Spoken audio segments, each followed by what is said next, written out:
Introduction. I certify that the following text is the absolute truth and no work of fiction. These are parts of a transcript of an interview I've made with a non-human and reptilian being in December 1999. This female being was already in contact with a friend of mine, whose name is given only with the abbreviation E.F. in the text since some months. Let me declare that I was all my life a skeptic about UFOs, aliens, and other weird things, and I thought that, F tells me just dreams or fictitious stories when he talked with me about his first contacts with the non-human being, Lacerta. I was still a skeptic when I met this being on December 16 last year, in that small warm room in the remote house of my friend, near to a town in the south of Sweden. Despite the fact that I saw now with my own eyes that she was not human. She has told and shown me so many unbelievable things during that meeting that I can't deny the reality and the truth of her words any longer. This is not another of that wrong UFO papers which claim to tell the truth, but tell in fact just fiction. I'm convinced that this transcript contains the only truth, and therefore you should read it. I had talked with her for over 3 hours, so the following transcript shows you only shortened parts of the interview because she asked me after the interview not to publish everything she had told me already now. The order of the questions in this transcript is not always the same order in which I had asked them, so it may seem sometimes a little bit confusing to you. It was not easy to delete all the important parts she had asked me to delete from the transcript, so I apologize for the maybe unusual order. I'm in the possession of the entire transcript of the interview, 49 pages with some of my drawings of her body and her equipment, and also of some tapes on which I have the full interview, but I will not reveal this before I have permission from her. I will send this shortened form of the still fascinating document to 4 of my reliable friends to Finland, Norway, Germany, and France, and I hope they will translate it into their own languages and into other languages, and I hope as many people as possible will be able to read and to understand. The transcript. If you receive it, please send it to all your friends via email or make printouts and copy them. I certify furthermore that various paranormal abilities of her species like telepathy and telekinesis, including the moving and dancing of my pencil on the table without touching and the flying of an apple around 40 centimeters over her hands, were shown to me during the 3 hours and 6 minutes of the meeting, and I'm absolutely sure that these abilities were no tricks. The following is certainly difficult to understand and to believe for someone who hasn't experienced it, but I was really in contact with her mind, and I'm now completely sure that everything she said during the interview is the absolute truth about our world. Unfortunately, if I read the entire transcript and, much more, this very shortened form by myself, I have the strong impression that everything I've written sounds too unbelievable to be true, that everything sounds more like a bad science fiction story from TV or cinema, and I have doubts that anyone will believe my experiences. But they are true, if you believe it or not. I can't expect from you that you believe my simple words without evidence, but I can't give you that evidence. Please read the transcript and think about it, and you will maybe see the truth in these words. There will be a new meeting between me and her, again, in the same house in Sweden, on April 23, 2000. And she promised me to give me maybe some evidence for her existence. In the meantime, I collect questions, which I will ask her then. Maybe she gives me permission to reveal more of the missing parts and about the coming war. Believe it or not, this makes no real difference, but I hope you will believe. Okay. Transcript of interview, shortened version, December 16, 1999. First of all, who are you and what are you? Are you an extraterrestrial species, Or can your origin be found on this planet? As you could see with your own eyes, I'm not a human being like you, and to be honest, I'm no real mammal, despite my partly mammal-like body features, which are a result of evolution.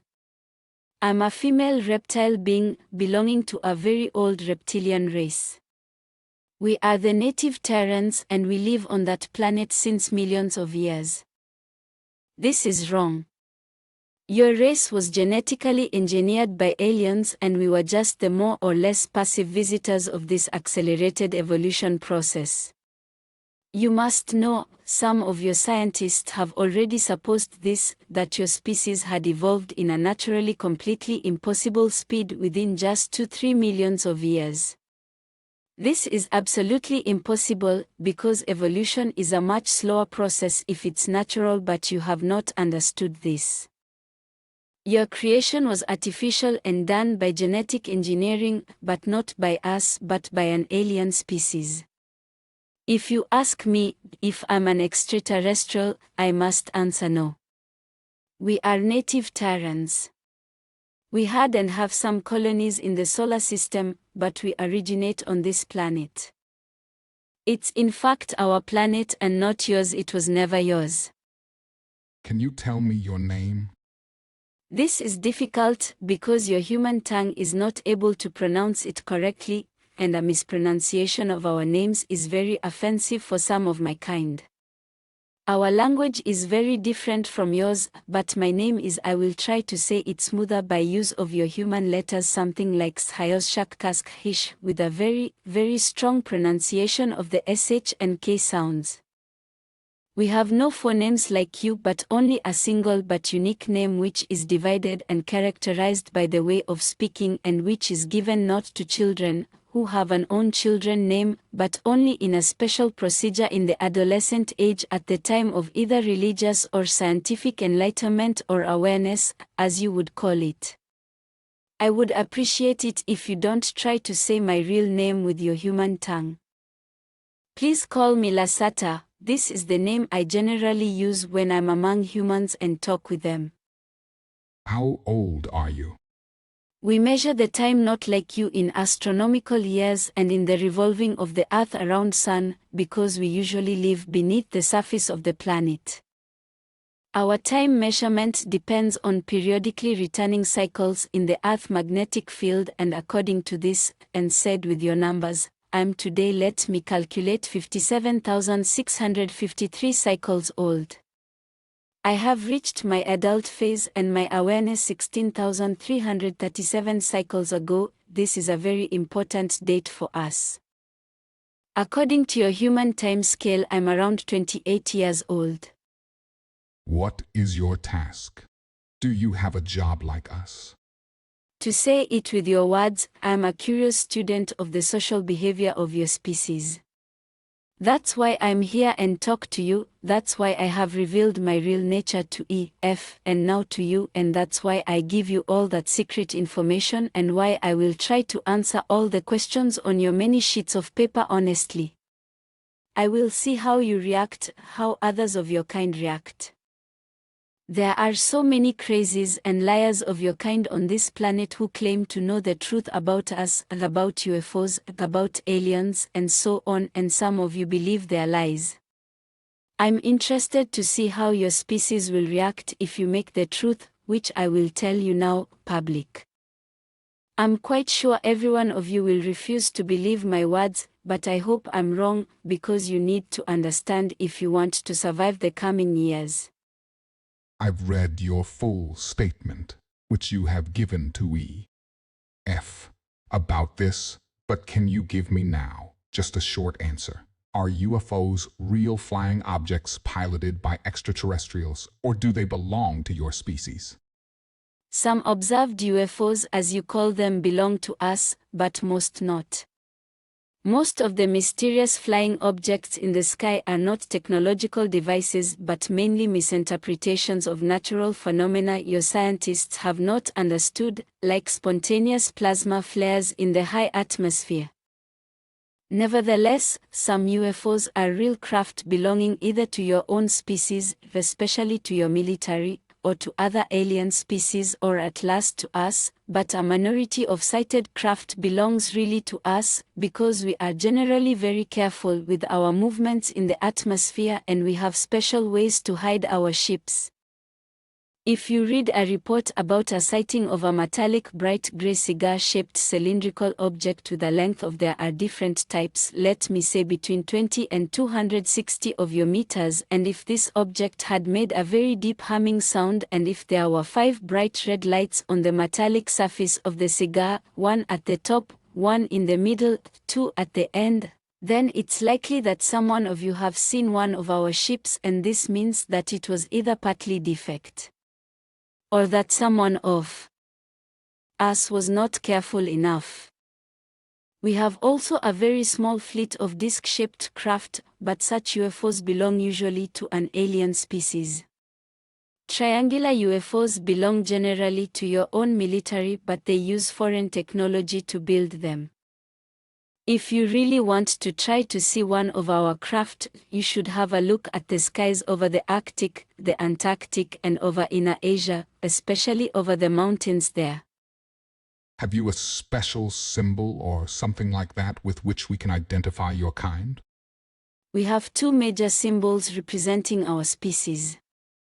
1, the more ancient, symbol is a blue serpent with 4 white wings on a black background. The colors have religious meanings for us. This symbol was used from certain parts of my society, but it is today very seldom. You humans have copied it very often in your old writings. The other symbol is a mystic being you would call a dragon in the shape of a circle with 7 white stars in the middle. This symbol is much more common today. If you see one of that symbols on a cylindrical craft I've described in my previous answer or on some underground installation, this thing or place belongs definitely to us, and I would advise you to go away from there as soon as possible. The 7 stars in the second symbol you've mentioned, do they mean the Pleiades? Pleiades? No. Actually, the 7 stars are planets and moons, and they are a symbol for our former 7 colonies in the solar system. The stars are shown in front of a blue background, and the dragon circle means the shape of Earth. The 7 white stars mean Moon, Mars, Venus, and 4 moons of Jupiter and Saturn we had colonized in the past. 2 colonies are no longer in use and abandoned, so 5 stars would be more correct. As you have not allowed me to make photos, what would be very useful to prove your real existence and the truth of this story, can you describe yourself? You must understand that I can't give you permission to make photos of me or of my equipment. These have various reasons, which I want not to discuss with you further, but one of the reasons is the keeping up of the secrecy of our existence. Another reason is more religious.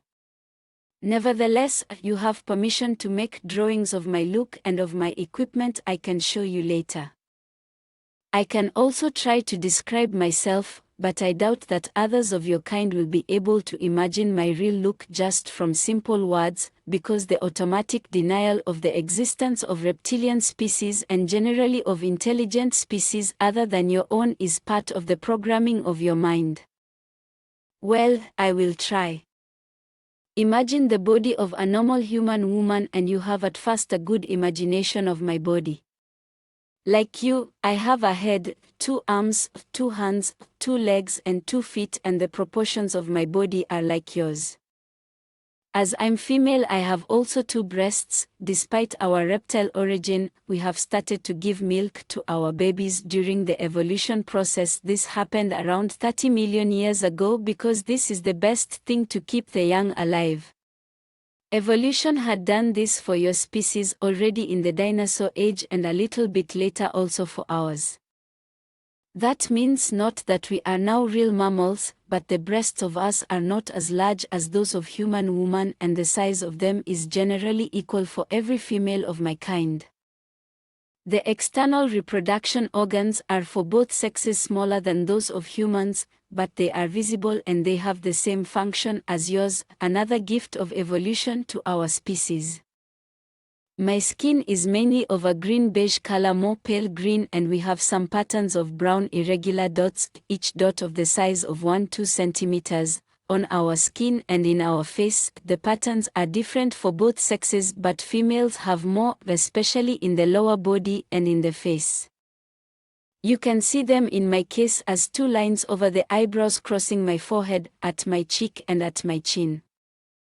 My eyes are a little bit larger than human eyes. For this reason, we can see better in the darkness, and usually dominated from the large black pupils, which are surrounded from a small bright green iris. Males have a dark green iris. The pupil is slit and can change its size from a small black line to a wide open egg-shaped oval, because our retina is very light sensitive and the pupil must compare this. We have external round ears, but they are smaller and not so curved as yours, but we can hear better because our ears are more sensitive for sonic. We can also hear a wider range of sonic. There's a muscle or lid over the ears which can completely close them. For example, underwater, our nose is more pointed and there is a V-shaped curving between the nostrils, which enabled the ancestors to see temperature. We have lost most of this ability, but we can still feel temperature much better with this organ. Our lips are shaped like yours, those of females a little bit larger than those of males, but of a pale brown color, and our teeth are very white and strong and a little bit longer and sharper than your soft mammal teeth. We have no different hair colors like you, but there is a tradition to color the hairs in different ages, and the original color is like mine, a greenish brown. Our hairs are thicker and stronger than yours and they grow very slow. In addition, the head is the only part of our body where we have hairs. Our body, arms and legs are similar in shape and size to yours, but the color is different, green-beige, like the face, and there are scale-like structures on the upper legs, over the knee, and upper arms, over the elbow. Our 5 fingers are a little bit longer and thinner than human fingers, and our skin on the palm is plain, so we have no lines like you, but again a combination of a scale-like skin structure and of the brown dots. Both sexes have the dots on the palm, and we have no fingerprints like you. If you touch my skin, you will feel that it is smoother than your hairy skin. There are small sharp horns on the upside of both middle fingers. The fingernails are gray and generally longer than yours. You see that my nails are not so long and round at the top. This is because I'm female. Males have sharp pointed nails with a length of sometimes 5 or 6 of your centimeters. The following feature is very different from your body and part of our reptilian origin. If you touch the backside of my upper body, you will feel a hard bony line through my clothing. This is not my spine but a very difficult shaped external plate structure of skin and tissue following exactly our spine from the head to the hip. There is an extremely high number of nerves and large blood vessels in this structure and in the plates, which are around 2 or 3 centimeters long and very touch sensitive. This is the reason why we have always problems to sit in chairs with a back like this chair. The main task of these small plates, beside a role in our sexuality, is simply the regulation of our body temperature, and if we sit in natural or artificial sunlight, these plates become more blood-filled and the vessels become wider, and the sun is able to heat up our reptoid blood, which circulates through the body and through the plates, for many degrees, and that gives us a great pleasure. What else is different from your kind? Oh, we have no navel, because we were born in a different way to your mammal birth. The other exterior differences from your kind are minor, and I think I must not mention all now, because most of them are not visible if we wear clothing. I hope the description of my body was detailed enough. I would advise you to make some drawings. What kind of clothing do you generally wear? I suppose this is not the way you dress normally. No, I wear this human everyday clothing only when I'm among humans. To be honest, it's not very comfortable for me to wear such tight things, and it is always a very unusual feeling. If we are in our own home, this means in our subterranean home or in our large artificial sun areas, and if we are together with others near to our own name, we are usually naked. Is this shocking for you? When we are in the public and together with many others of my species, we wear very wide and soft clothing made of thin, light stuff. I have told you that many parts of our bodies are very touch sensitive, mostly the small back plates, so we can't feel comfortable in tight clothing because it can hurt us. Man and woman wear often the same kind of clothing, but the colors are different for the sexes. You said others near to your own name. Do you mean your family? No, not really. You would call it family, but with this word you mean only those of your kind which belong genetically together like father or mother and child. As I have said earlier, we have a very difficult and unique name. Part of the pronunciation of that name is absolute unique, and there is no other being with the same name, but part of this name, the middle part, is pronounced in a way that told the others to which family I must use the word, because you haven't the right one in your vocabulary, you belong. This means not that all in that group are genetically related to you, because these groups are usually very large and contain between 40 and 70 of us. This group includes generally your genetic relations, except one of them had decided to left this group, and your connection with father and mother is often the strongest. It would be too difficult for me to explain you now our very old social system, which is very complex, and we would need many hours only for the primary things. Maybe we can meet another time and I can give you detailed descriptions of all these things. Have you a tail like normal reptiles? Do you see one? No, we have no visible tail. If you look at our skeleton, there is only a small rounded bone at the end of our spine behind the pelvis. This is a useless rudiment of the tail of our ancestors, but it is not visible from the outside. Oh, our embryos have tails during the first months of development, but these tails disappear before they were born. A tail makes only sense for a primitive species which tries to walk on two legs and must hold the balance with the tail, but our skeleton had changed during evolution and our spine is nearly in the same shape as yours, so we need no tail to stay on 2 feet. You said that you were born in a different way to us. Do you lay eggs? Yes, but not like your birds or primitive reptiles. Actually, the embryo grows in a protein liquid inside the mother's womb, but there is also an egg-shaped but very thin chalk hull around it that fills the whole womb. The embryo inside this hull is completely autarky from the mother's body, and it has every substance it needs to develop inside this chalk hull. There is also a cord like your navel cord which is connected to a point hidden behind the back plates. When the baby is going to be born, the whole egg is pressed through the vagina covered in a slimy protein substance, and the baby came out of this soft egg after some minutes. These 2 horns on our middle fingers were instinctively used from babies to break through the chalk hull to take their first breath. Our young are not so large as your babies when they were born, they are between 30 and 35 of your centimeters tall, the egg is around 40 centimeters tall. This is because our vagina is smaller than a human one, but we grow to a normal size of 160 to 180 meters. What about your body temperature? You've said that you enjoy to lay in the sun. What effect has this to your organism? We are no mammals, and as reptiles our body temperature depends on the temperature of our surrounding.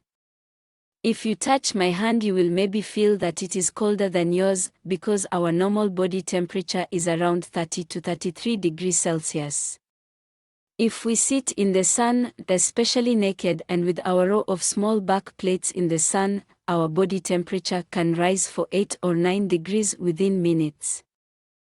This rise causes a production of many enzymes and hormones in our body, our heart and brain, and every organ becomes more active and we feel then very, very good.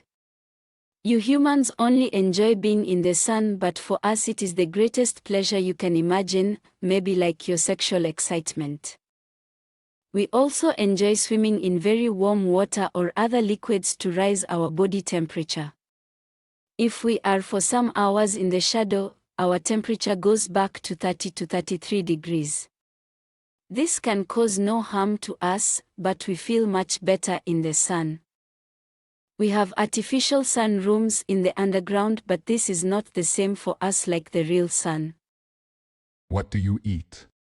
Generally various things like flesh, fruit, vegetables, special kinds of fungus from subterranean farms, and other things.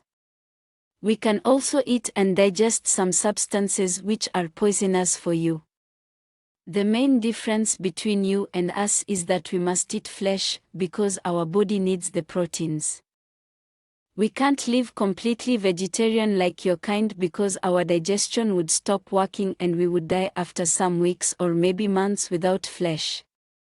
Many of us eat raw flesh or other things which would be disgusting for you. Personally, I prefer cooked flesh and surface fruits like apples or oranges. Can you tell me something about the natural history and evolution of your species? How old is your species? Have you evolved from primitive reptiles as mankind has evolved from apes? Oh, this is a very long and complex story and it sounds certainly unbelievable to you, but it's the truth. I will try to explain it in short. Around 65 million years ago, many of our unadvanced ancestors from the dinosaur race died in a great global cataclysm. The reason for this destruction was not a natural disaster, an asteroid impact as your scientists believe falsely, but a war between two enemy alien groups that took mainly place in the orbit and high atmosphere of your planet.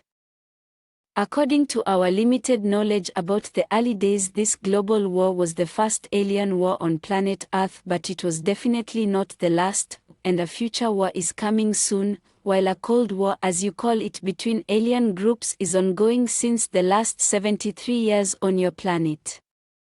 The opponents in this 65-million-year-old war were two advanced alien species whose both names are again not pronounceable for your tongues. I'm able to say them, but it would hurt your ear if I tell you the names in their original way.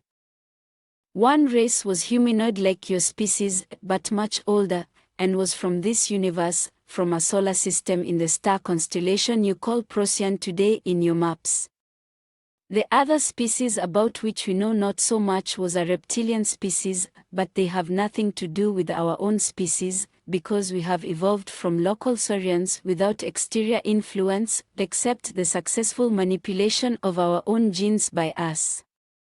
More about that later. The advanced reptilian species came not from this universe but from how should I explain it to you? Your scientists have not really understood the true nature of the universe, because your illogical mind is not able to see the easiest things and relies on wrong mathematics and numbers. This is part of the genetic programming of your kind, to which I will come later. Let me say that you are nearly as far away from the understanding of the universe as you were 500 years ago. To use a term you will maybe understand, the other species came not from this universe but from another bubble in the form of the omniverse. You would call it maybe another dimension, but this is not the right word to describe it correctly. By the way, the term dimension is generally wrong in the way you understand it. The fact you should remember is that advanced species are able to walk between bubbles by use of, as you would call it, quantum technology, and sometimes in special ways only by use of their mind. My own species had also advanced mental abilities in comparison to your species, but we are not able to do the matter string/bubble changing without technology. But other species active on this planet are able, and this looks to you like magic as it had to your ancestors. Back to our own history, the first species, the humanoids, had reached Earth around 150 years before the reptilians, and they built some colonies on the former continents.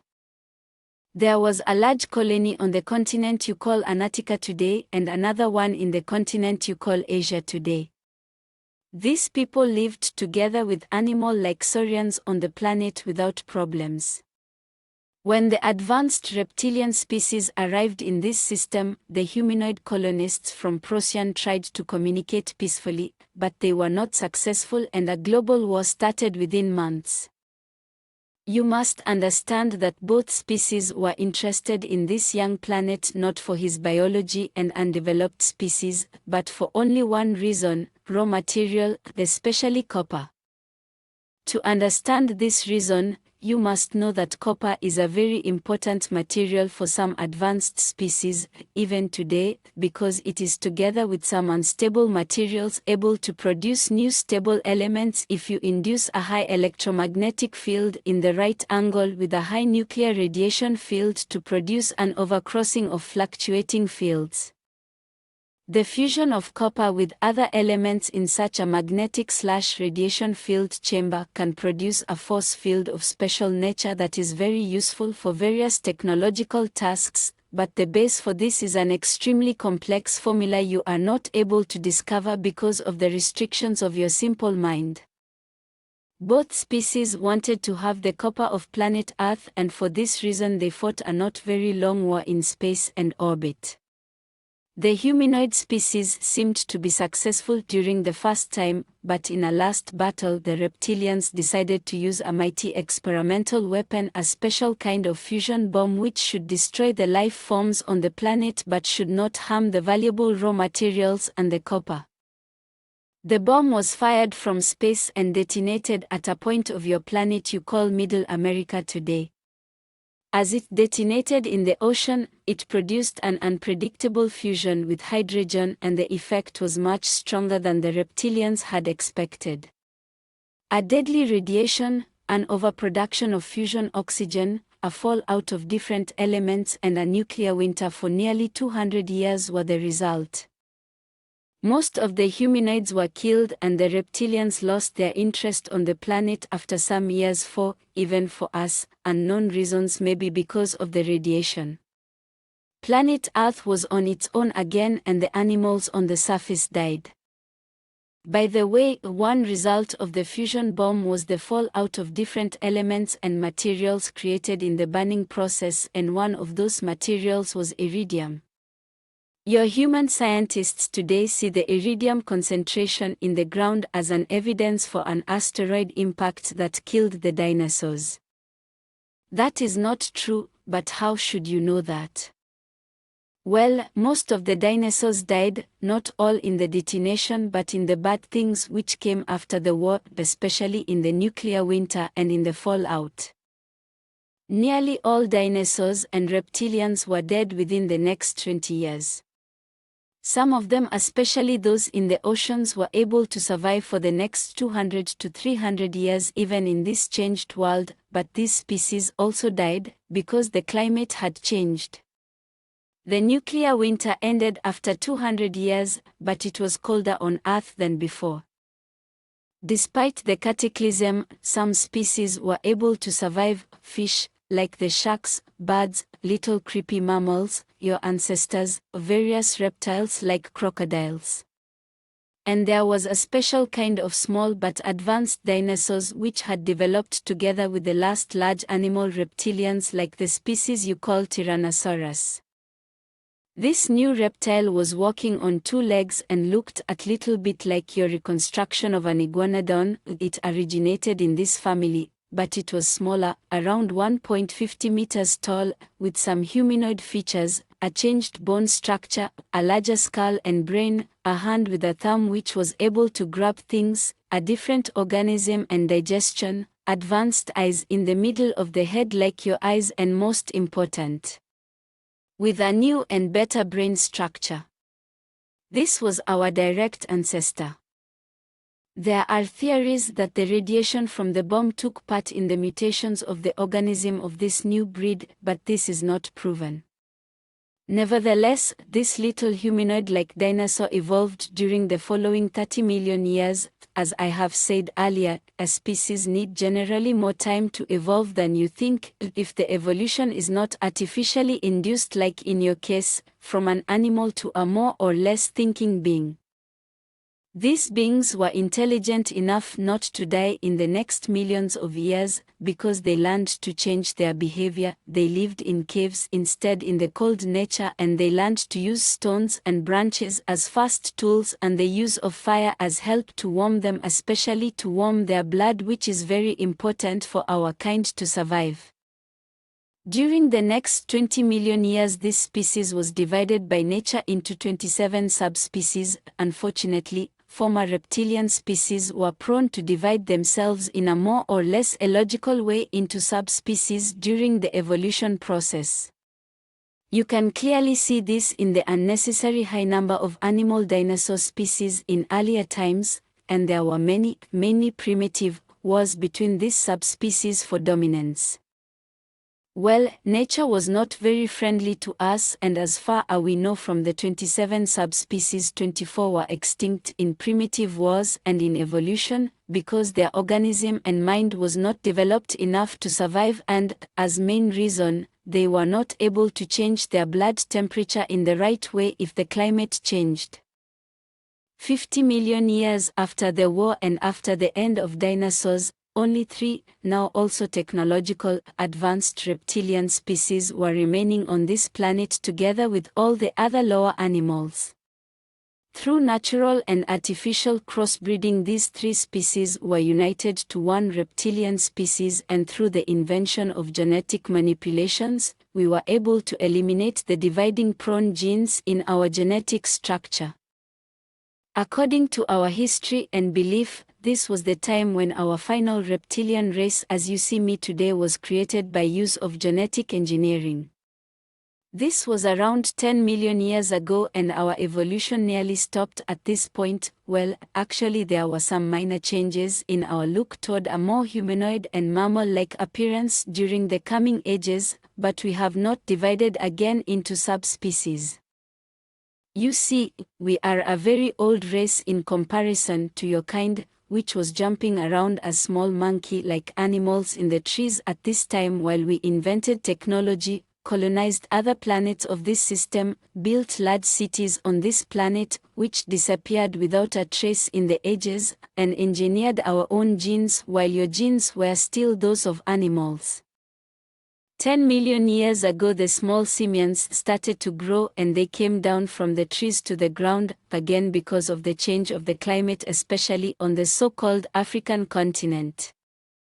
But they evolved very slow, as it is normal for a mammal, and if nothing extraordinary had happened to your kind, we wouldn't be able to sit here and talk, because I would sit in my comfortable modern house and you would sit in your cave clothed with fur and trying to discover the secrets of fire, or you would maybe sit in one of our zoos. But the things had developed differently, and you believe now you are the crown of creation and you can sit in the modern house, and we must hide and live beneath the earth and in remote areas. Around 15 million years ago, another alien species arrived at Earth. It was surprisingly the first species since over 60 million years. This would be more surprising for you if you would know how many different species are today here. The interest of this humanoid species, you call them Elohim today, was not the raw material and the copper, it were to our astonishment the unadvanced ape humanoids. Despite of our presence on this planet, the aliens decided to help the apes to evolve a little bit faster, to serve them in the future as some kind of slave race in coming wars. The fate of your species was not really important for us, but we didn't like the presence of the Elohim on our planet, and they didn't like our presence on their new galactic zoo planet, and so your 6th and 7th creation was the reason for a war between us and them. You can read about that war, for example, partly in the book you call Bible, in a very strange way of description. The real truth is a very long and difficult story. Should I continue? No, not now. I've made some notes about your history, and now I have some questions. Please ask. First of all, you handle with a very large timescale. You claim that your primitive ancestors lived together with the dinosaurs, survived the, as you called it, artificial cataclysm, and evolved then over 40 million years, and your evolution was completed 10 million years ago. This sounds very unbelievable to me. Can you say something to this? I understand that this must sound absolutely unbelievable to you because you are a young and genetically engineered species. Your historical horizon ends at a scale of just some thousands of years and you think this is right. But it isn't. This is impossible. Your programmed mind is obviously not able to handle with such large time scales. Our evolution time may seem incredibly long to you, but this is in fact the original way of nature. Remember, your early mammal ancestors developed together with dinosaurs and they survived the bomb like us. They evolved slowly during the next millions of years and they divided into various species and shapes, some of them larger, some of them smaller. This is evolution of the body. But what about their mind and intelligence? They were simple animals. The mammals evolved since, let us say, 150 millions of years, but only in the last 2-3 millions of years they were able to become intelligent and thinking. And within this small period beings like you were created. From nature. 148 millions of years time for the evolution of animal like mammals, 2 millions of years time for the development of more or less intelligent beings like you. Ask yourself, do you really think this accelerated evolution is natural?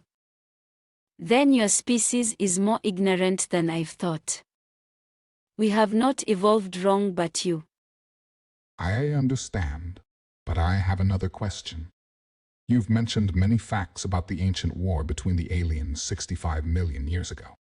This happened very long before your kind became really intelligent, as far as I have understood you. Why do you know so many things about that first war and about the evolution of your species? This is a good question, much better than the previous, and I have not explained it properly to you. Our knowledge about the First War comes completely from an ancient artifact, which was found around 16,000 years ago from our archaeologists on the continent you call North America today. They found there a round plate with a diameter of approximately 47 of your centimeters. The plate was made of an even for us unknown magnetic material and inside the plate there was another smaller crystal plate which contained an enormous amount of information coded in the molecular structure of the crystal. This memory plate was manufactured from the last bomb survivors of human race from Procyon already 65 million years ago, but it was completely intact when we found it. Our scientists were able to encode the messages and data, and so we had the first time about the events which took place in the distant past and which led to the extinction of the dinosaurs. The plate contained detailed descriptions of both species, but more about the humanoids, and about the events and weapons, including the fusion bomb. It contained also a description of the animals and saurians on Earth, including our pre-intelligent ancestor species. The rest of our knowledge about our evolution comes from skeletons and from the back reading and the encoding of our DNA. You see, we know the real truth about our roots since 16,000 years. Before that time, there was a more religious idea of our creation. What have happened with both alien species? We don't know exactly. The surviving humanoids on Earth obviously died in the years after the bomb and others of their kind, and the reptilians never came back to Earth. As far as we know, concerning the reptilian aliens, there is a possibility that it was physically impossible for them to return, because the matter between bubbles is sometimes in rapid movement. The current theory is that both species had ceased to exist during the millions of years. You've mentioned skeletons of your kind. How can it be that human scientists haven't found any trace of you and your ancestors, if you really live for such a long time on this planet. We have found many skeletons of primitive dinosaurs, but none of an advanced reptilian being with a larger skull and brain and a hand with a thumb, as you have described it before. Yes, you have. But your great scientists were not able to reconstruct the skeletons completely because they wanted to reconstruct reptilian animals, not intelligent beings. You would laugh if you would know how many of the, especially small, saurian skeletons in your museums are totally wrong constructions of never-existing beings, because you used many bones which didn't really belong together, and sometimes you made artificial bones if something was missing you needed to construct an animal saurian. Many of your scientists are aware of this problem, but they don't make it public, because they can't explain it, and they claim that the right bones were just missing and their reconstruction is right. Many bones of us were used for iguanodon reconstructions, for example the hands with the visible thumb. Look at an iguanodon in a museum and you will see that I'm right. A scientist in the country you call United States had built a nearly correct skeleton of our kind some years ago, but the local government, which is partly aware of our existence, confiscated the reconstruction. As we live today, and since thousands of years, nearly completely beneath the earth, you will not find any cadavers or skeletons of us. You speak sometimes about underground cities and artificial sunlight. Do you mean something like a hollow Earth with this? Is there a second sun inside our planet? No, Earth is not really completely hollow and there is no second sun inside. This story is ridiculous and physically not possible. Even your species should be intelligent enough not to believe this. Do you know how much mass a sun must have to produce energy and light for a longer time by fusion? Do you really think that there could be a small active sun inside the planet? When I talk about our subterranean home, I talk about large cave systems. The caves you have discovered near to the surface are tiny in comparison to real caves and huge caverns deeper in the earth, in a depth of 2,000 to 8,000 of your meters, but connected with many hidden tunnels to the surface or to surface near caves, and we live in large and advanced cities and colonies inside such caves. Major sites of us are beyond the Arctic, the Antarctic, Inner Asia, North America and Australia. If I talk about artificial sunlight in our cities, I don't mean a real sun but various technological sources of light, including gravitational sources, which illuminates the caverns and tunnels. There are special cave areas and tunnels with a strong UV light in every city, and we use that places to heat our blood. Furthermore, we have also some surface sun places in remote areas, especially in America and Australia. Where can we find such a surface near entry to your world? Do you really think I will tell you their exact location? If you want to find such an entry, you have to search it by yourself, but I would advise you not to do that. When I came to the surface 4 days ago, I used an entry approximately 300 of your kilometers north from here near to a large lake, but I doubt that you would be able to find it. There are only a few entries in this part of the world, more are far more north and east. As a little advice, if you are in a narrow cave or in a tunnel or even in something that looks to you like an artificial mine shaft, and as deeper you walk as smoother appear the walls, and if you feel unusual warm air streaming from the depth, or if you hear the rushing sound of streaming air in a ventilation or elevator shaft, then look for a special kind of artificial and smooth wall somewhere in the cave with a door made of gray metal. If you would be able to open that door, but I doubt this, you would be in a usually round technical room with ventilation systems and elevators to the depth. This is probably an entry to our world. If you have reached this point, you should know that we are now definitely aware of your presence. You are already in big trouble if you have entered the round room, but you should look for one of the two reptilian symbols on the walls. If there are no symbols or other symbols, you are maybe in bigger trouble as you think, because not every underground installation belongs to our kind. Some new tunnel systems are operated from alien races, including hostile races. My general advice: if you find yourself in a, for you, strange underground installation, run away as fast as you can. You mentioned earlier that you use the name Lacerta when you are among humans, and that you enjoy it to be in the real sun on the surface of Earth. But how can you be among humans? You don't look like us, so anyone will see that you belong to another species.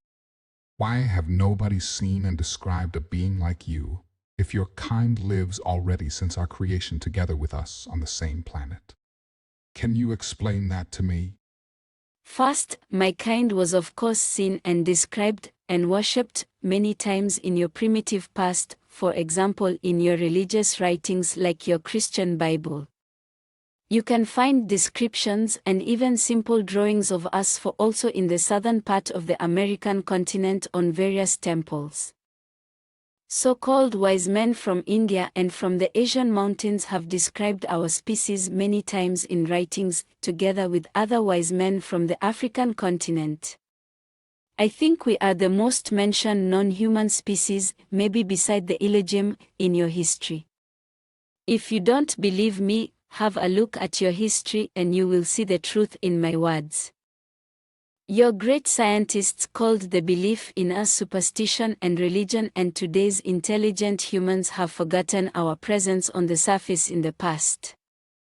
Furthermore, our species is seen even today sometimes from human witnesses in its original shape on Earth or in our surface near entries and tunnel systems, but fortunately you and your media didn't take the reports of such crazies serious. That's good for us, and that's the reason why we allow those people to see us as we really are. Some of my species are also in direct contact with human scientists and politicians from the surface, but this is top secret as you would call it, and nobody of your public knows anything about it. The matter of these meetings is generally the upcoming war with and between the alien species and our assistance in this war. But there is also another explanation why we can walk among you and why you are not able to recognize us: mimicry. The following may again sound unbelievable and even shocking to you, but as you have asked, I will explain it. I have told you before that we have more advanced mental abilities than your species, and with more advanced I mean that we are able to use telepathy and telekinesis from our birth on. In fact, mother and newborn child communicate generally with telepathy during the first months, without special training, as you need it to activate these sleeping parts of your brain. The structure of our brain is a little bit different to yours, and our hypothesis is larger and more active than yours, especially when we are in sunlight. Our own abilities are very strong in comparison to yours, but weak in comparison to the matter string/bubble mind forces of some of the alien species on this planet. I was never very good in that mind things, but we all have these primary abilities and can use them, for example, for our protection or even for attack. When we are on the surface and we meet human beings, even a large group of them, this makes no difference.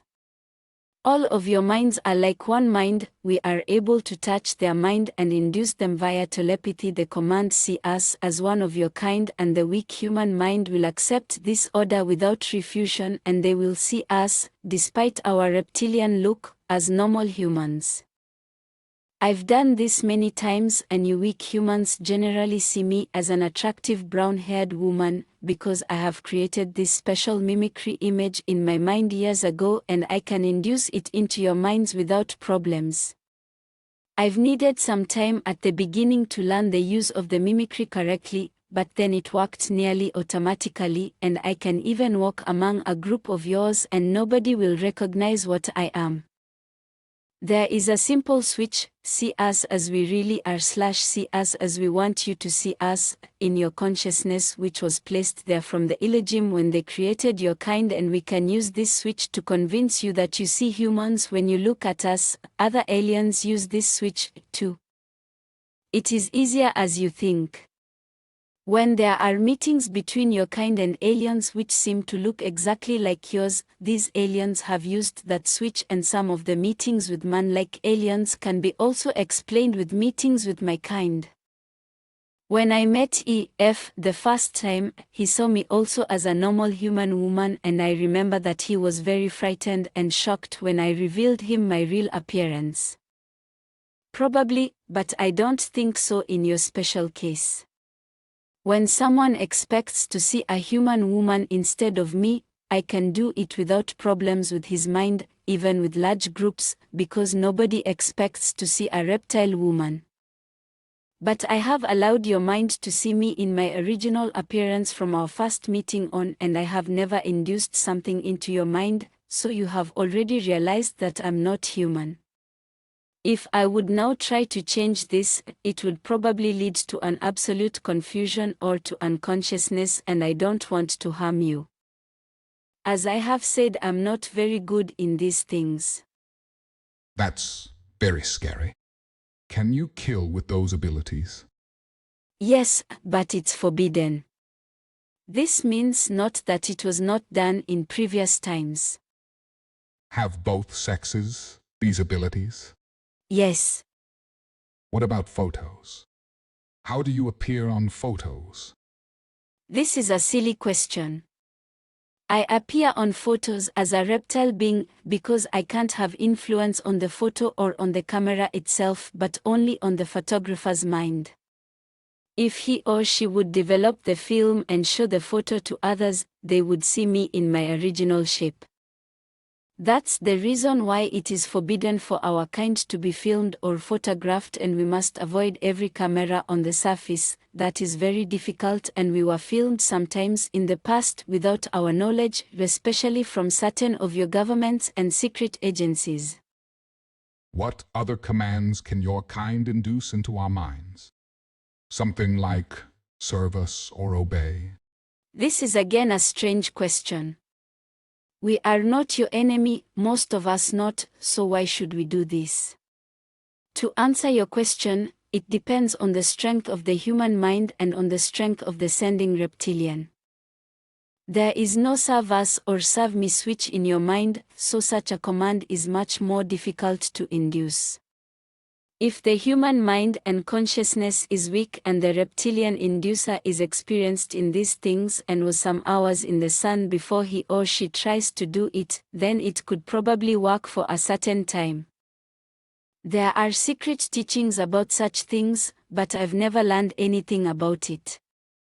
I use my primary abilities for mimicry and for communication with my own kind and sometimes for other private things, but I've never used it to harm humans or their mind.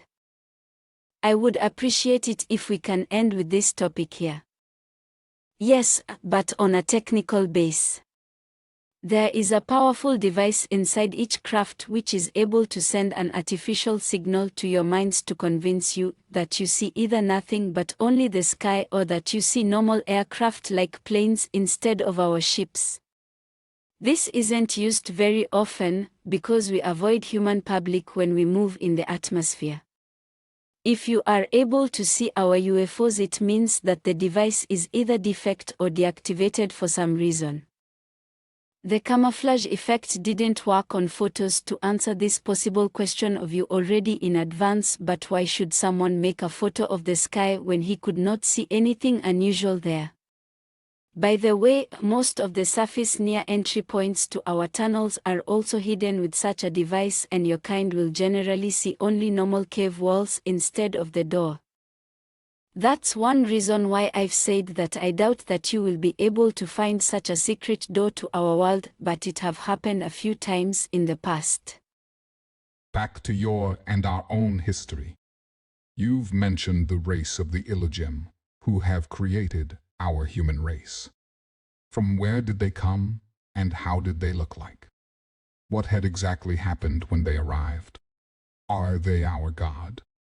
The Elohim came from this universe, from the solar system you call Aldebaran in your maps. They were a very tall humanoid species with usually blonde hairs and a very white skin. They avoided the sunlight because it hurt their skin and their eyes.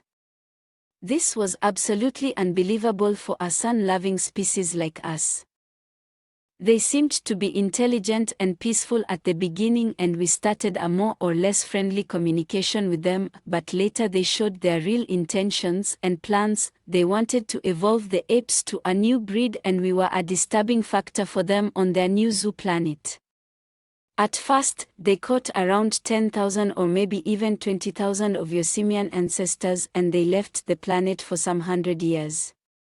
When they returned, they brought your, now more human, ancestors back. Then they left Earth again for some thousands of years, and the primitive pre-humans lived together with us without major problems. They were just afraid of our aircraft and technology. The Elohim had taught their mind and enhanced their brain and their body structure, and they were now able to use tools and fire. The Elohim returned within 23,000 years 7 times and accelerated the evolution speed of certain of your kind. You must understand that you are not the first human civilization on the planet. The first advanced humans, who lived at the same time with less developed pre-humans, because the Elohim had experimented with different speeds and stages of evolution, with technology and speech existed around 700,000 years ago on this planet. Your scientists have not understand this, because they found only the bones of the pre-humans and some primitive cave drawings showing advanced humans and flying devices. This genetically advanced human breed lived together with us, but they avoided contact with my kind because the Elohim teachers had warned them with misleading purpose that we are evil beings and that we lie to them. Well, after some centuries, the aliens decided to extinct their first creation, and they accelerated the evolution of a second and better test series, and so on and so on. The truth is that your modern human civilization is not the first on this planet Earth but already the 7th. The buildings of the first breeds are lost, but the 5th civilization was the one which built the large triangular constructions you call Egyptian pyramids today. Around 75,000 years ago, your Egyptians just found that large ancient pyramids in the sand and tried not very successful to build similar constructions, and the 6th civilization was the one which built the cities which ruins you can find today beneath the sea in the so-called Bimini area around 16,000 years ago. The last creation of the 7th breed of your series was done just 8,500 years ago, and this is the only creation you can remember and to which your religious writings refer. You rely on archaeological and paleontological artifacts which show you a wrong and short past, but how should you know anything about the 6 civilizations before? And if you find evidence for their existence, you deny and misinterpret the facts. This is partly a programming of your mind and partly pure ignorance. I will tell you in the following only about your creations, because the 6 previous mankinds are lost and therefore they should not concern you. There was a long war between us and the Elohim, and also between certain groups of the Elohim themselves, because many of them were the opinion that the again and again creation of human species on this planet makes no real sense. The last battles in this war were fought around 5,000 years ago in orbit and surface. The aliens used powerful sonic weapons to destroy our underground cities, but on the other hand we were able to destroy many of their surface installations and bases in space. The humans of your series were very frightened when they observed our battles, and they wrote it down in form of religious myths. Their mind was not able to understand what was really going on. The Elohim who appeared as gods for the 6th and 7th breed told them that it is a war between good and evil, and that they are the good and we are the evil race. This depends certainly on the point of view. It was our planet before they arrived and before they started their evolution project with your kind. In my opinion, it was our right to fight for our planet. It was exactly 4,943 years ago according to your time scale that the Elohim left the planet again for unknown reasons. This is a very important date for us, because many of our historians called it a victory. Fact is that we don't know what had really happened. The Elohim were gone from one day to another. They vanished without a trace together with their ships, and we found most of their surface installations destroyed by them. The humans were on their own and your civilization developed. Many of us were in contact with certain, more southern, tribes of your species in the coming centuries, and we were able to convince some of them that we are not the evil the aliens wanted them to believe. During the time from 4,900 years ago to today, many other alien species arrived the planet. Some of them used the old teaching and programming of your mind and played again God for you, but the Elohim themselves never came back.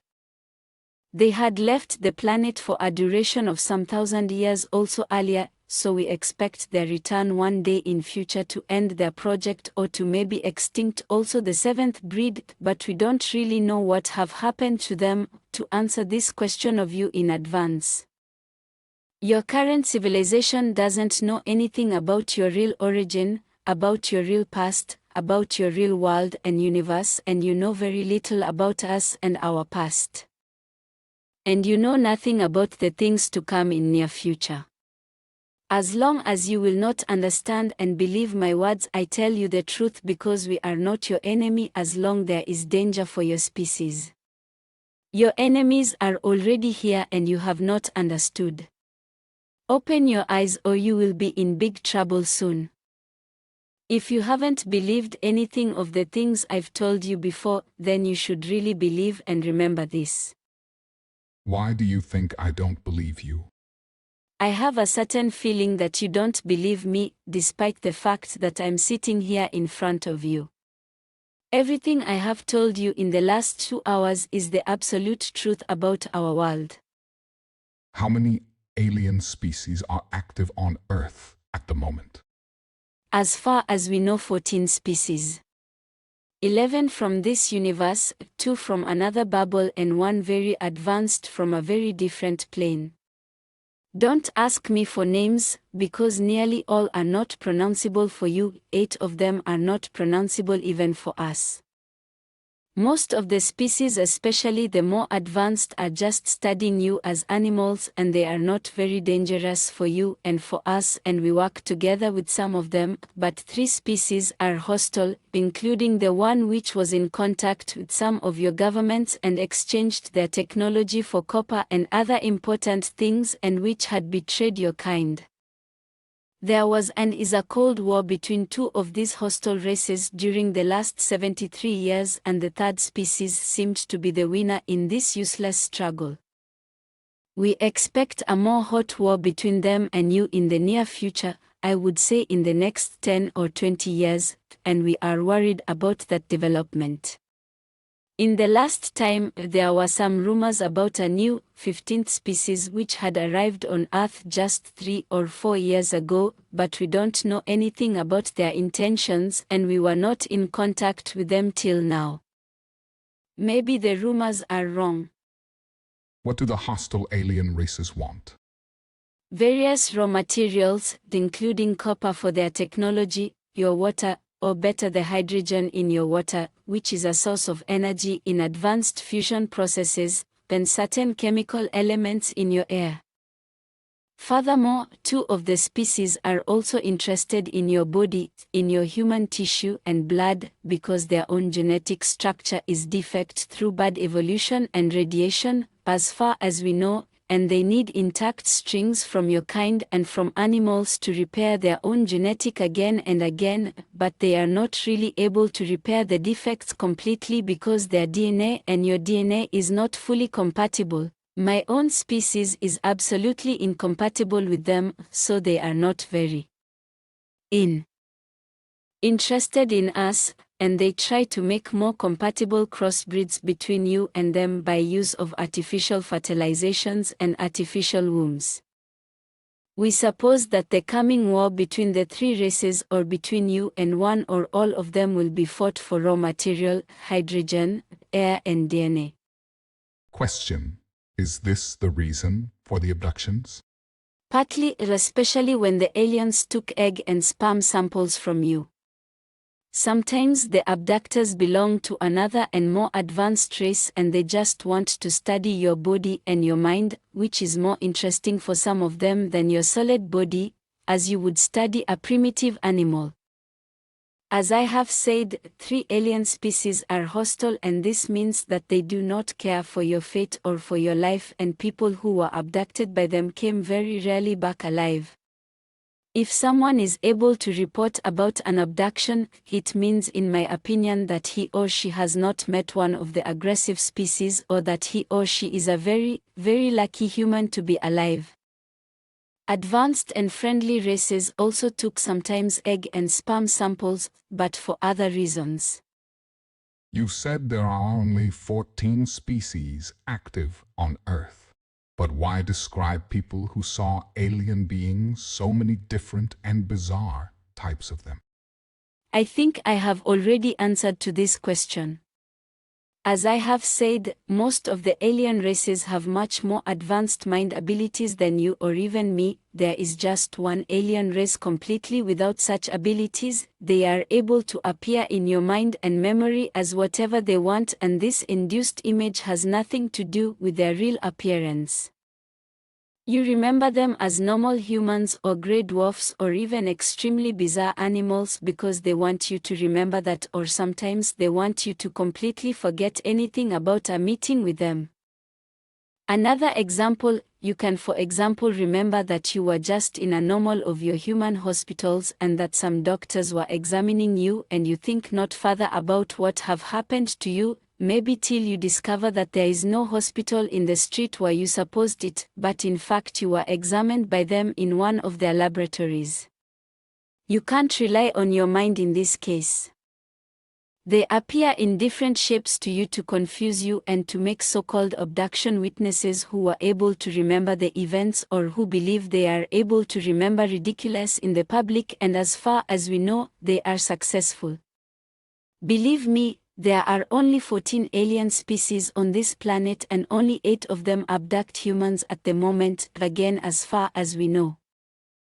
In addition, not every one of your abductees is one, and some of the aliens in their reports are really just imagination or lies. How can we protect us against this influence on our mind? I don't know.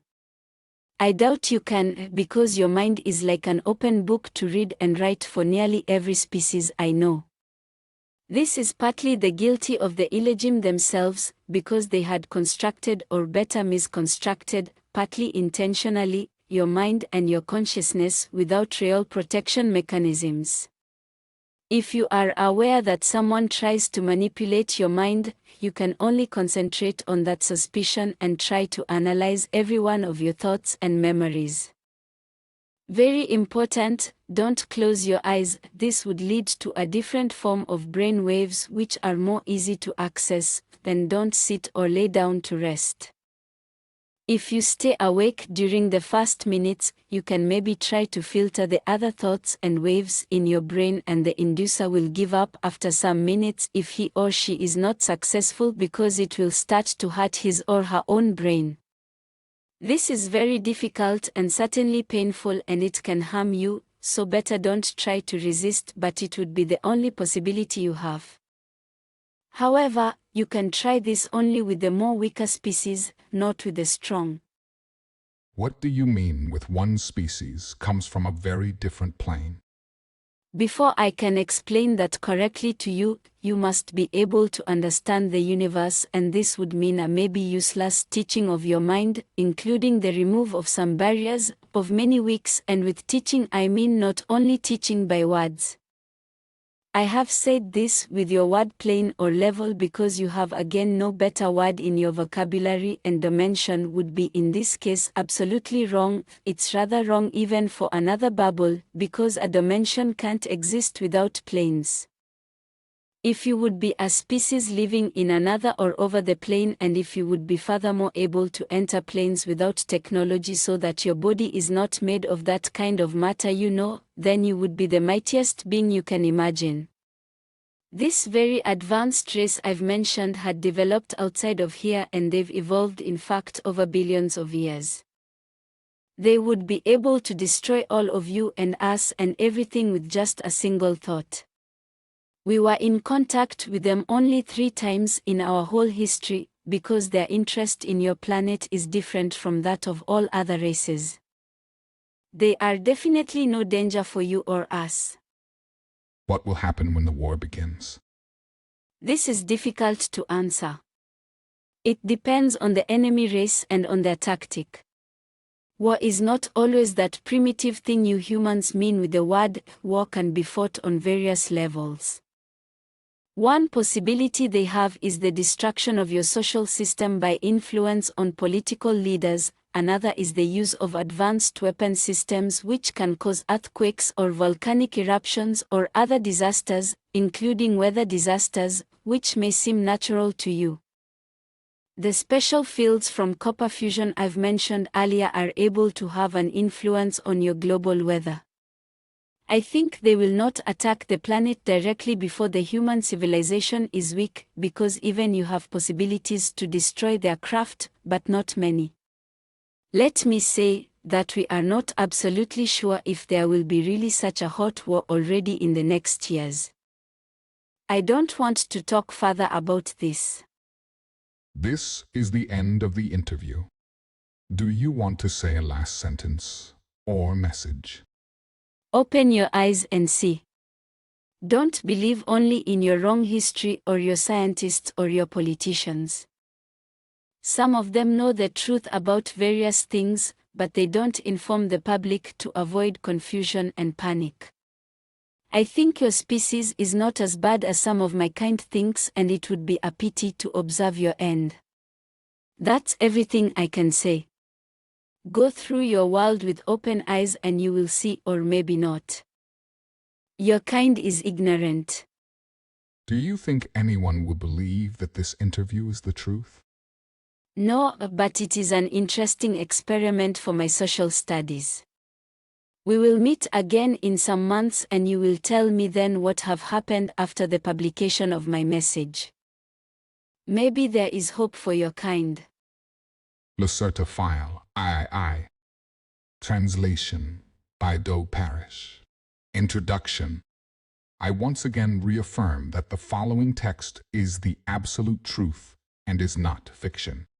It was composed from 3 original tape recordings, which were made on April 24, 2000, with a tape recorder during my second interview with the reptilian creature known as Lacerta. At Lacerta's request, the original text of 31 pages was revised and shortened up to deal with some questions and answers. Some existing questions were partially shortened or amended. It was even undertaken to extract message and significance from it. This part of the interview, either not mentioned or not mentioned completely in the transcript, deals primarily with personal issues, paranormal demonstrations, the social system of the reptilian species, and alien technology and physics. The reason for the shifting of the date and time of the second meeting was a possible observation and surveillance of my own person after the publication of the first transcript.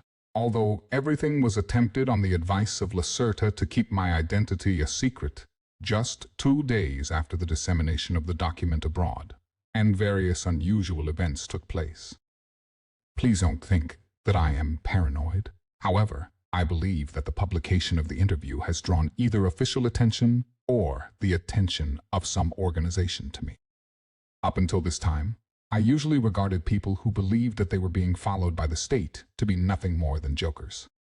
But now I have begun to revise my ideas on that since events in January. It began with a failure of my telephone for several hours. When the phone became operational once again, there were quiet echoes and strange clicking and whirring sounds when I made calls. A defect could, ostensibly, not be found anywhere.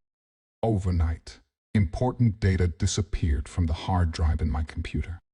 The testing program reported defective sectors, where strangely enough, there were only data which dealt with illustrations and completed textual material from the interview.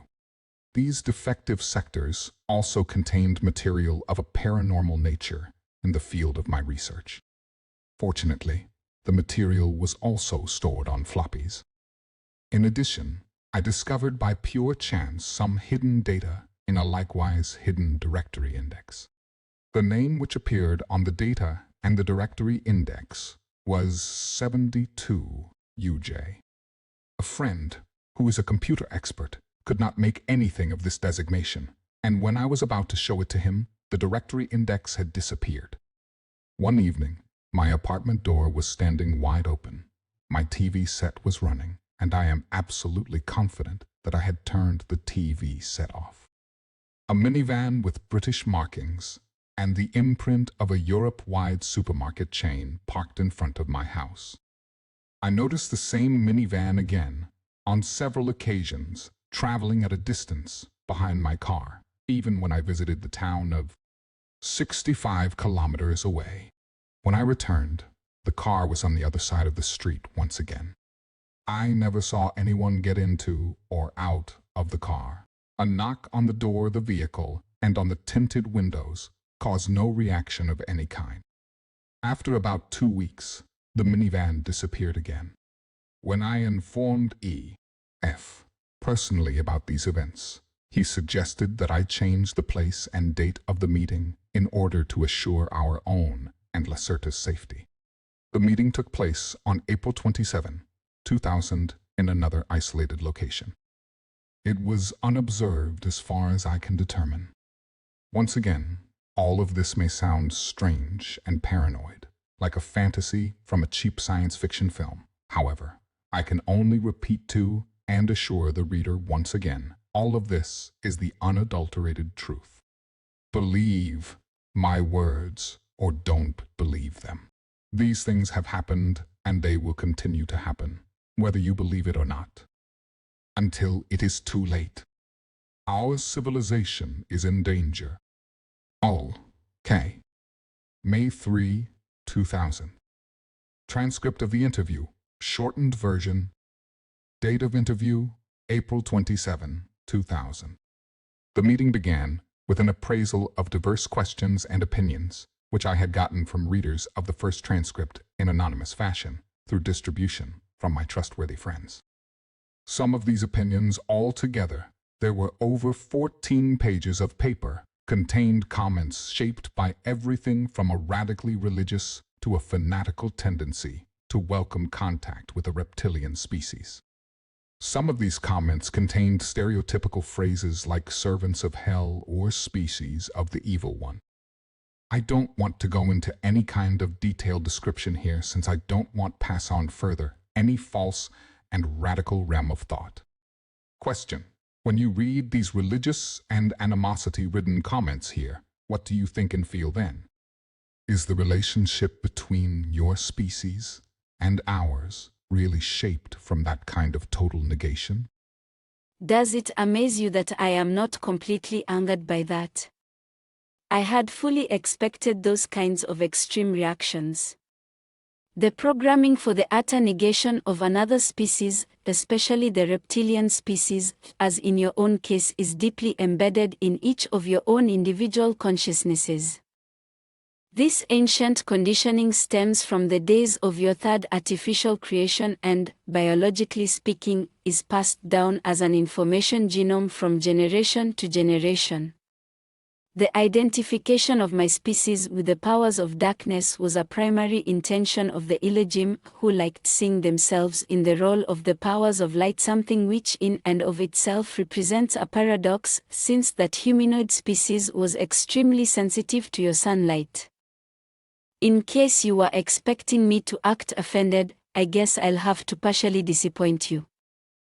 These obscure intentions are not really your fault, you are simply following for the most part what you have inherited from your ancestors.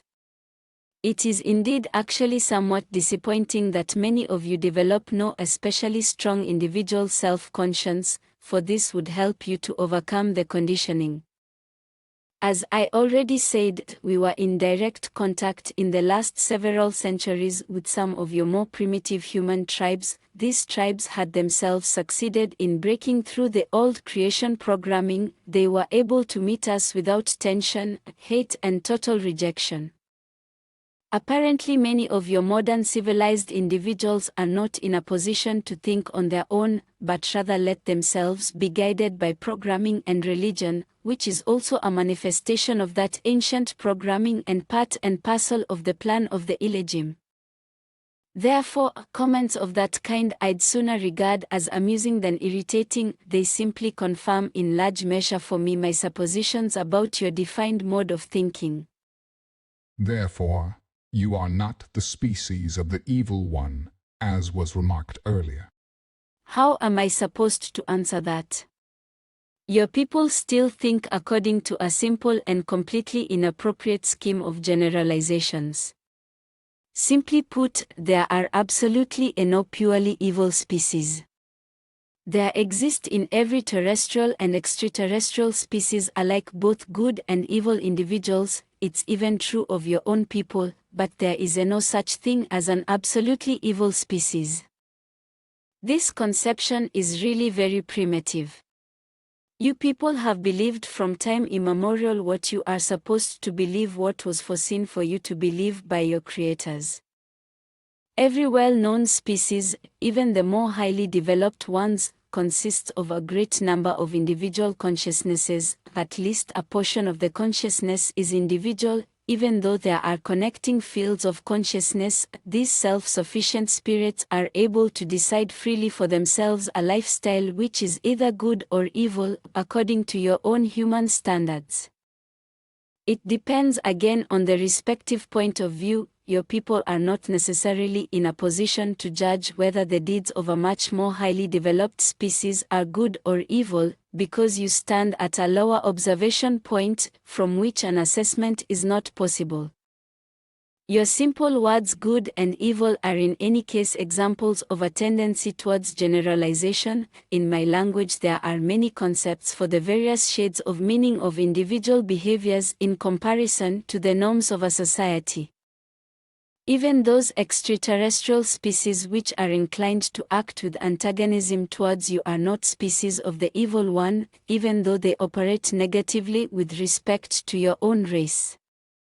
They do this for their own reasons and do not regard themselves as evil. Were your structured way of thinking more linear and more focused as theirs is, then you would also behave in such a fashion. The attitude of a species towards other kinds of existence naturally depends very heavily on its respective structured way of thinking. Each species sets its own priorities. To classify that as good or evil is really quite primitive, for the survival of any species argues for many varieties, among them your own, as well as for even the most varied of the worst or negatively directed deeds. I won't even exclude my own kind in this regard, for there have been certain occurrences in the past which I don't personally welcome, but about which I would also not like to go into detail. None of these occurrences have happened in the last 200 years of your time scale.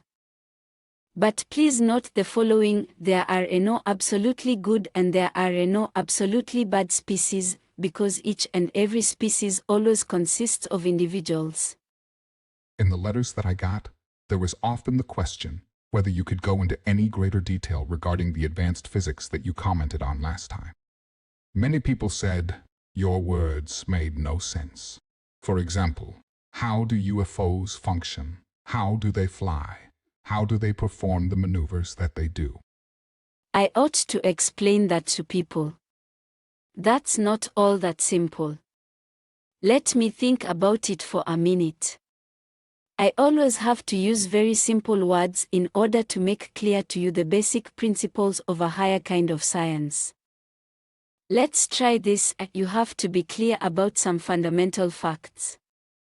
The very first thing is that you must divide up the conception of the physical world because each existence consists of different layers. Let's say for simplicity's sake that it consists of a material illusion and a sphere of influence. TRAENSLATORs, ENOTE. No legitimate translation exists for this word, Feldraum. Feld means field. Raum means space, room, expanse. Therefore, I'm translating it as sphere of influence. Certain physical conditions are associated only with the realm of the material as in concrete, while other and more complicated conditions are associated only with the sphere of influence of the material world. Your conception of the physical world is based upon a simple material illusion. That illusion is further subdivided into three elementary or basic conditions of matter. A fourth and very important condition also exists, which you simply pay attention to more or less as you choose. It is the one bordering on the sphere of influence or plasma realm. For you, the theory for a controlled transformation or an elevation of the frequency of matter and the stable existence of this fourth aggregate condition of matter is not very common, or it exists at a very primitive level. As an aside, there are simply 5 states of matter, but the post-plasma state would really be going too far and it would only serve to confuse you. Besides, it is not necessary for an understanding of the basic theory. It is connected with diverse phenomena which you would characterize as paranormal. Now, back to the essentials, plasma. Now, with plasma I don't mean just hot gas as the concept is generally simplified by your people, but rather I mean a higher aggregate condition of matter. The plasma state of matter is a special form of matter which lies between its real existence and the sphere of influence, that is, a complete loss of mass and pure accretion of energy of various form whenever matter is pushed or shoved. NOTE. No explanation was given for the use of the word pushed, shoved as used in this context. Your guess is as good mine. The fourth state of matter is very important for certain physical conditions which can be used, for example, to. How should I express this to you? Generate anti-gravity. That's a rather strange human word and not really correct, but you ought to understand it better this way. Essentially, in the world of real physics, there are no bipolar forces, but rather only observer-dependent reflective behavior of a single, large unified force at different levels. With anti-gravity or the displacement of gravitational characteristics into levels, one can, for example, cause apparently solid matter to levitate. This method is employed partly by us and by extraterrestrials as well as a means of propulsion for their UFOs. You people are moving on a really primitive level towards a similar principle for your secret military projects, but since you have more or less stolen this technology, and it was later falsely passed on to you intentionally by the extraterrestrials, you lack the real physical understanding. As a result, you have to struggle with problems of instability and radiation with your UFOs. According to my information, there have been a great number of deaths of your people because of intense radiation and field disturbances. Don't you agree? This is also an example of the business regarding the question of good and evil. You people play with unknown forces and thereby accept the death of colleagues of your own kind, for they are dying for a greater cause, namely, for the advancement of your technology, which as a result is being put into place once again for the purpose of war, i.e. for negative pursuits. Now, one can give you the benefit of the doubt that only the least number of your kind have any knowledge about these alien projects which are, as you explain it, top secret. It was told to you that the higher the ordinal or ranking number of basic matter, the simpler the heightening of the condition, but that is only partially correct. If you can't circumvent these powers, then you're better off not attempting it. But your kind has always been ignorant and has from time immemorial tried to play around with forces which you have not even understood. Why would that ever change? You remember this business of copper fusion. By means of the fluctuation at the right angle with the induced radiation field, copper is fused with other elements. The illusion of matter is fused, the fields in the sphere of influence overlap each other, but the main force would be reflected by that process and would assume a quasi-bipolar character. The resulting connection and the field would therefore not be stable in the normal condition of matter and unsuited for tasks. As a result, the entire field spectrum is shifted to a higher plasma-like condition, whereby the spectrum comes together with this harsh shifting to the opposite pole side. The word is not correct of the force field, and it resembles quite closely a gravitational shift. This shifting causes a tilting of the repulsing quasi-bipolar force, which now no longer flows to the interior of the force field, but rather flows partly to the exterior of the field. The result is an interstratifying reflective force field which is very difficult to modulate within certain technical boundaries in relation to its own characteristics. It can also carry out a multiplicity of tasks, as for example, causing massive flying objects to be levitated and maneuvered.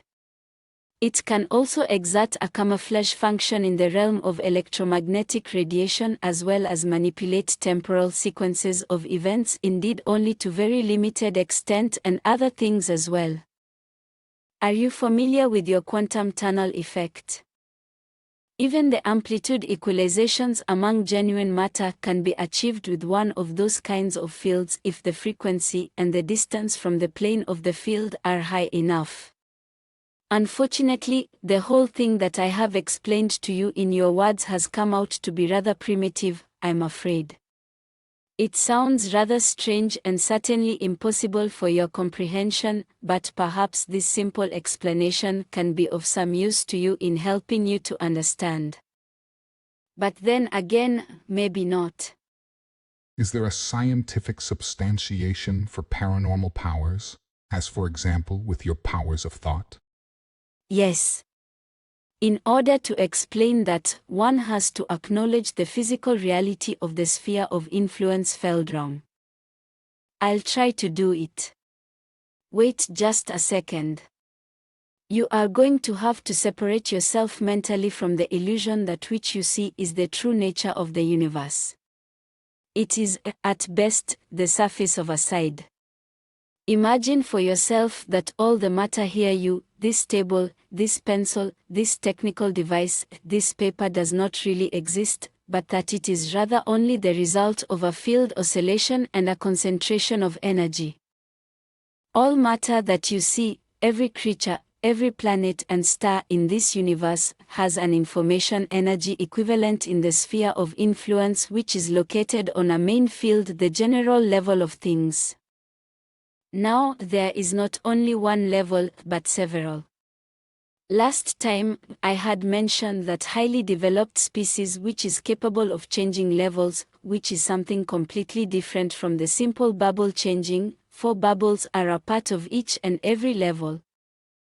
Do you understand? Dimensions, as you call them, are a part of a solitary bubble. Bubbles or universal form are a part of a level, and levels are layers in the sphere of influence, while the sphere of influence, acting in the capacity of single physical size, is essentially unending. It is composed of innumerable information energy layers and general levels. There are in the sphere of influence no null levels, all are the same, but they are separated by means of their energy conditions. I notice that I am confusing you now. I think I ought to stop with this explanation. No, please continue. How do concrete paranormal powers arise? Well, okay then.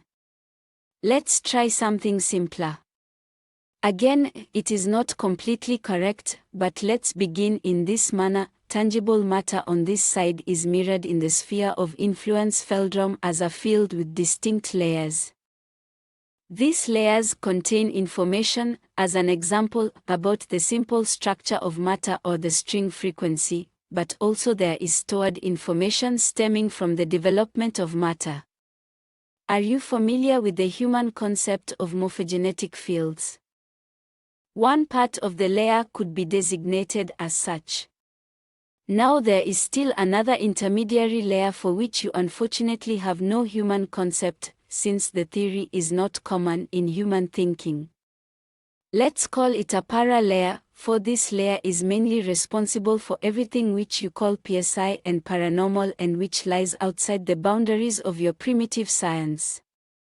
This para-layer lies between the layers of matter and the morphogenetic layers of a field in the sphere of influence. It can actively integrate with both. Your body, for example, is mirrored as a field in the sphere of influence Feldraum. That doesn't mean that it does not also exist here, as well as flesh, blood, bones in the form of matter strings or atoms, but not only that.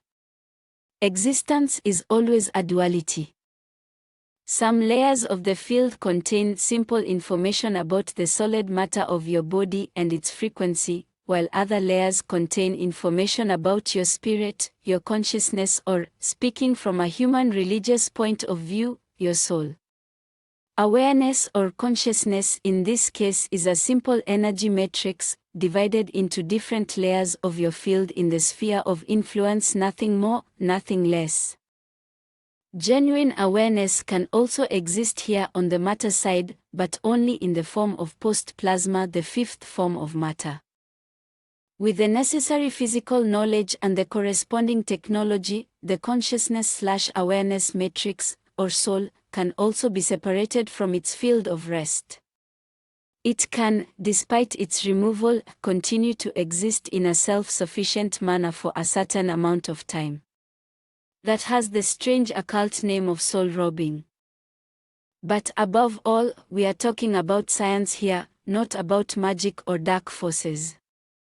Comment by Ol. K. The soul robbing was mentioned in one of the radical, religiously motivated comments in connection with the reptilian species. Creatures with more powerful mental powers can have a direct influence on the para-layer by means of their consciousness/awareness fields. Now this layer is not limited only to the individual, but rather as a part of a general information layer. You could call it in a prosaic sense the community soul that is connected with all animate and inanimate matter and all consciousness which exist on this main level. The biological cause for these abilities lies on the side of matter, by the way, in the pituitary gland, which always is in the position to generate the frequencies to actively control the sphere of influence Feldraum. Even you people could theoretically do this, however, you are solidly blocked in these things. As I have said, the para-layer can interact with mind as well as with matter. For example, if I decide to use my mental powers once more in order to move this pencil, then, simply said, I imagine in my mind how my consciousness/awareness expands/amplifies itself on the matter side in the form of post-plasma to the pencil. In the sphere of influence, this causes simultaneously an automatic command from the consciousness/awareness layer to the para-layer to interact with the matter layer of the pencil. Since the para-layer is not confined to the body, it is not even a problem that the pencil lies over there, for I can unerringly reach it, even without moving my matter body. Post-plasma on this side, para-layer on the other. I have control over the pencil, and the interaction brings the matter field of the pencil to the point where it changes in the manner in which it moves, for example. Comment by Ol K. I certify that the pencil mentioned above abruptly, at that very moment, jumped into the air to a height of 20 chem, and then fell back to the surface of the table. The sound is clearly heard on the recording tape. No one visibly had touched that pencil. That is fascinating. Which kinds of paranormal activities can one generate with that? All kinds. Everything that you call paranormal. As I said, this special layer lies in the sphere of influence Feldrum between the morphogenetic information layers and the matter layers and can interact with respect to both sides. That is to say, it can be interacted with solid matter as well as with mind or mental information, wherewith we can achieve everything that is generally designated as telekinesis and telepathy.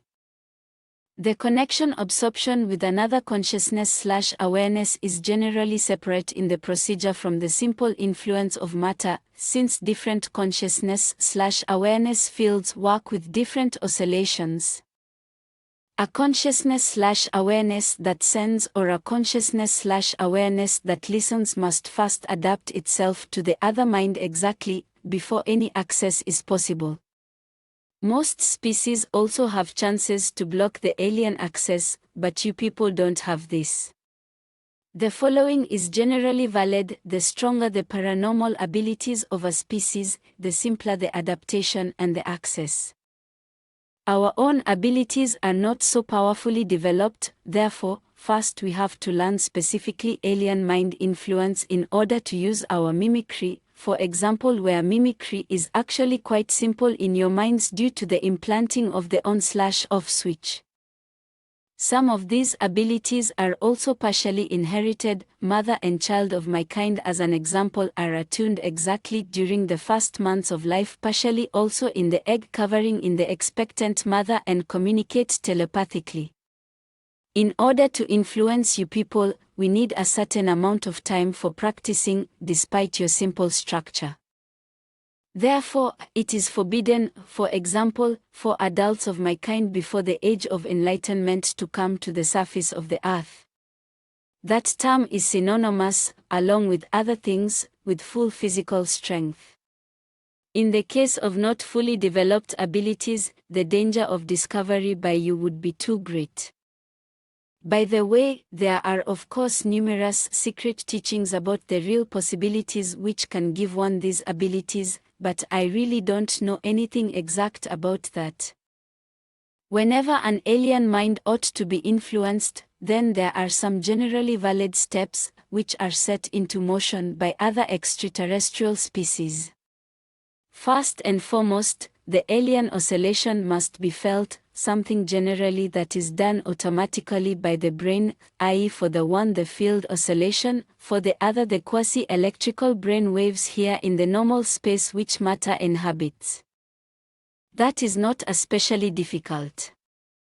After that, one simply probes for the other consciousness/awareness in the mind with a post-plasma manifestation, the sphere of influence Feldrum reacts and the connection is there.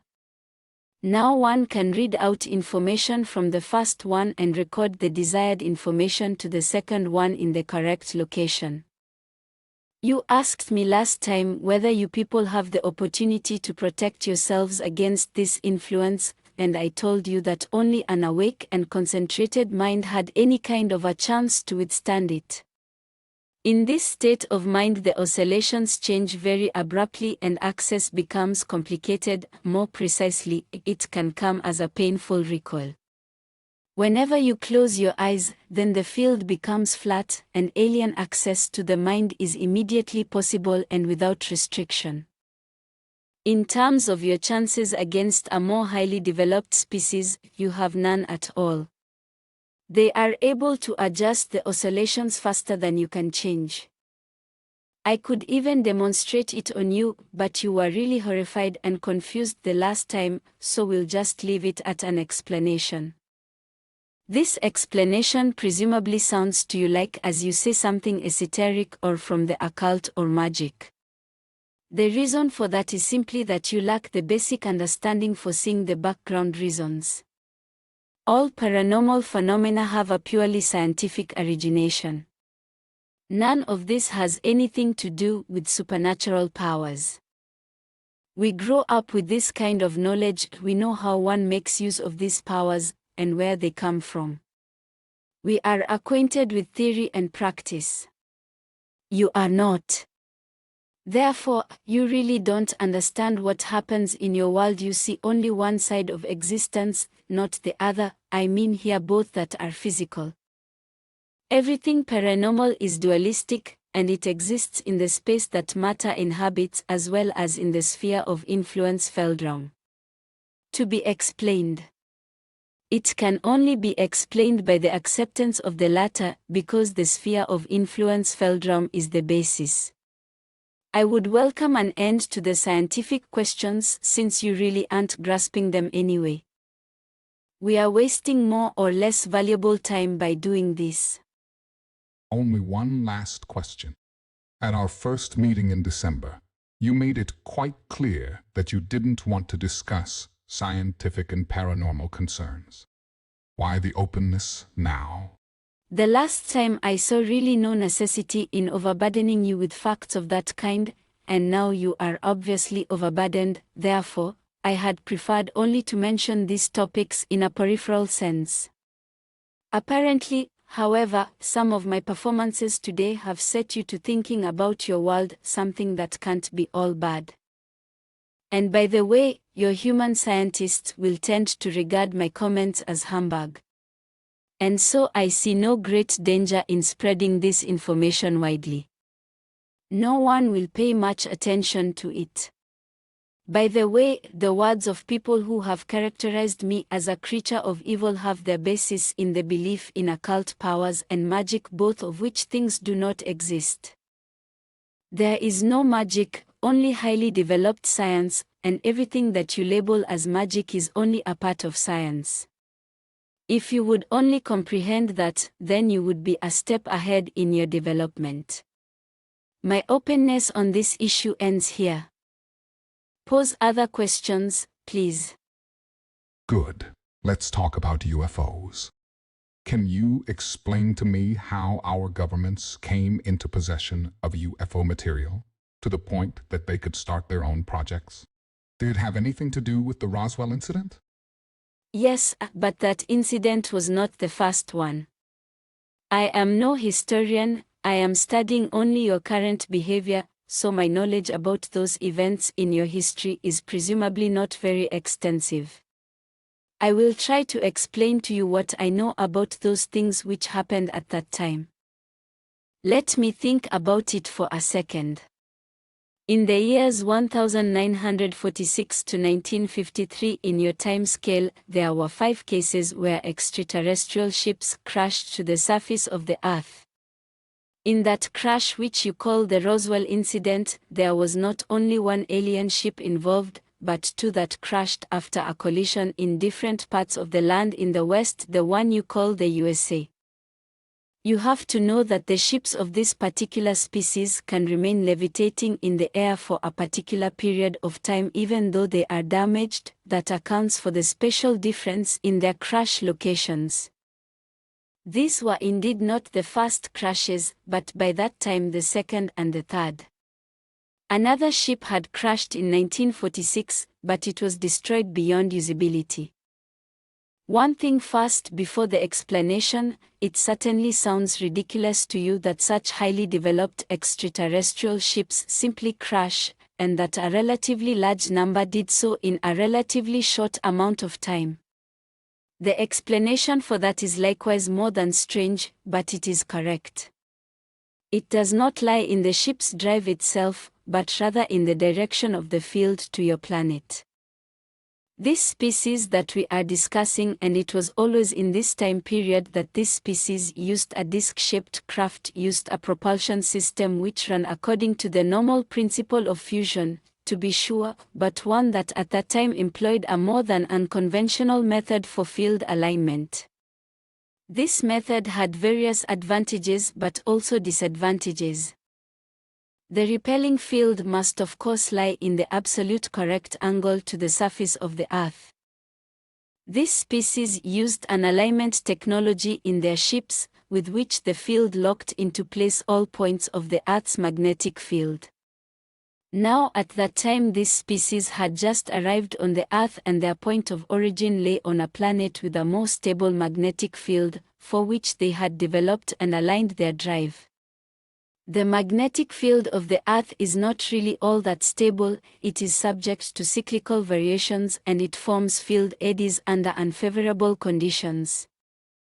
Whenever a ship with one of those kinds of drives gets into a field fluctuation or into an eddy that is too strong, then for a short time the repelling field can no longer align itself correctly and the ship glides uncontrolled on its flight path.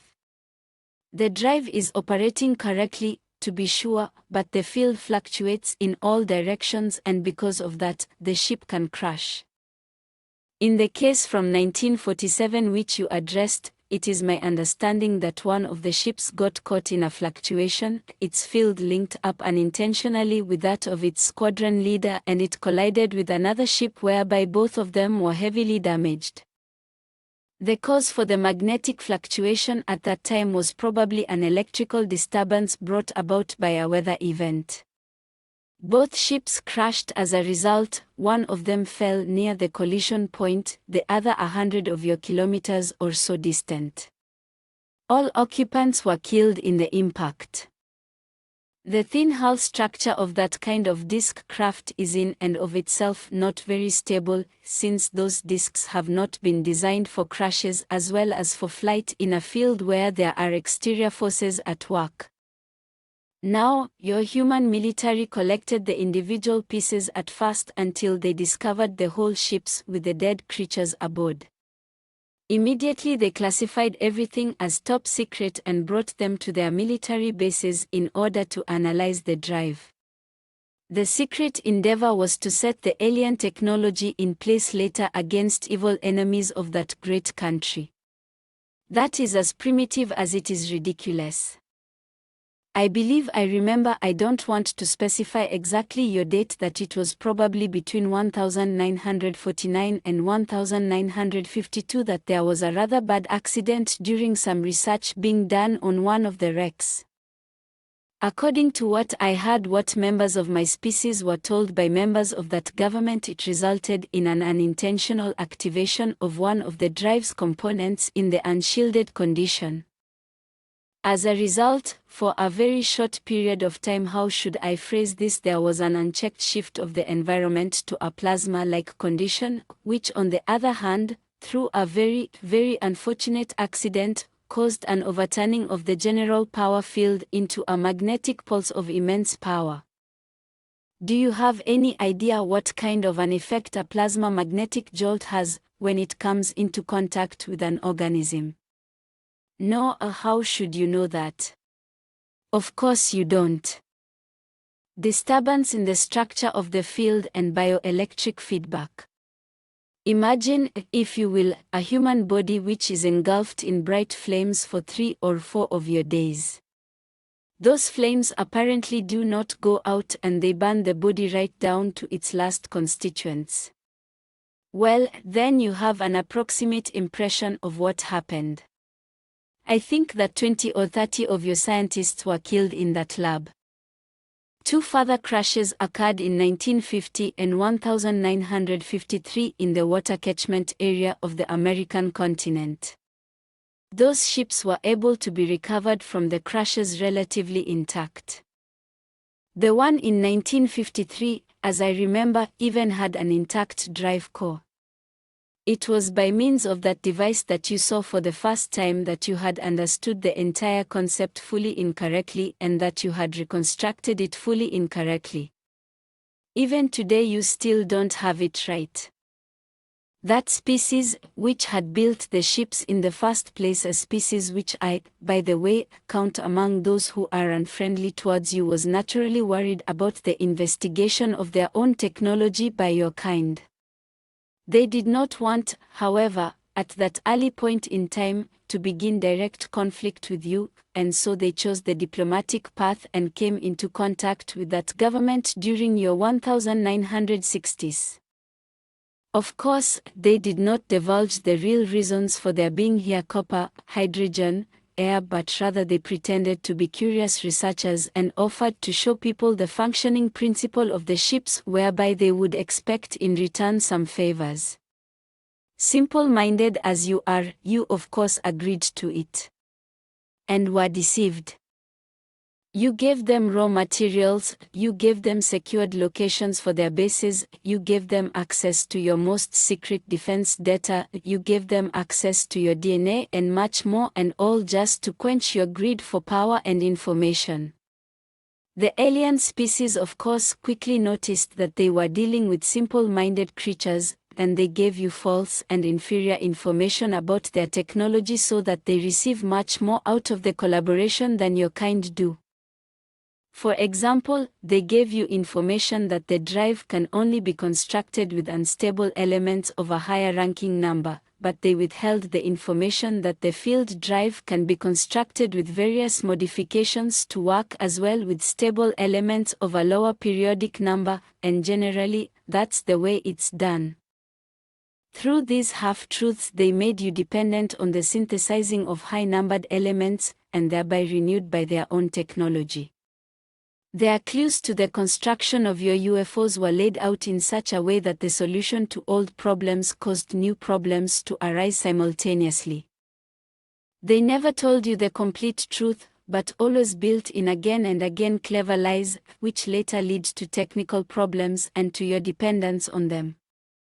In the last years of your 1970s and your early 1980s, it finally came down to various events between the alien species and that human government. I don't want to go into detail here since there is much that even I am not exactly sure of. The whole thing lay in the context with some new, or better said, the old technical problems with your own self-constructed ships whose camouflage and drive partially failed to function in test flights in the open. Because of that, the function of secrecy was threatened. Your military and your politicians very slowly came to the conclusion after more than 20 years of this that they had been deceived by that alien species.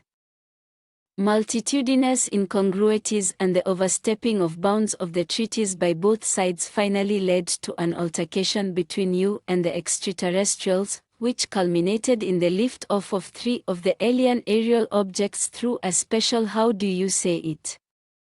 EMP electromagnetic pulse weapon and a military skirmish at one of their underground installations.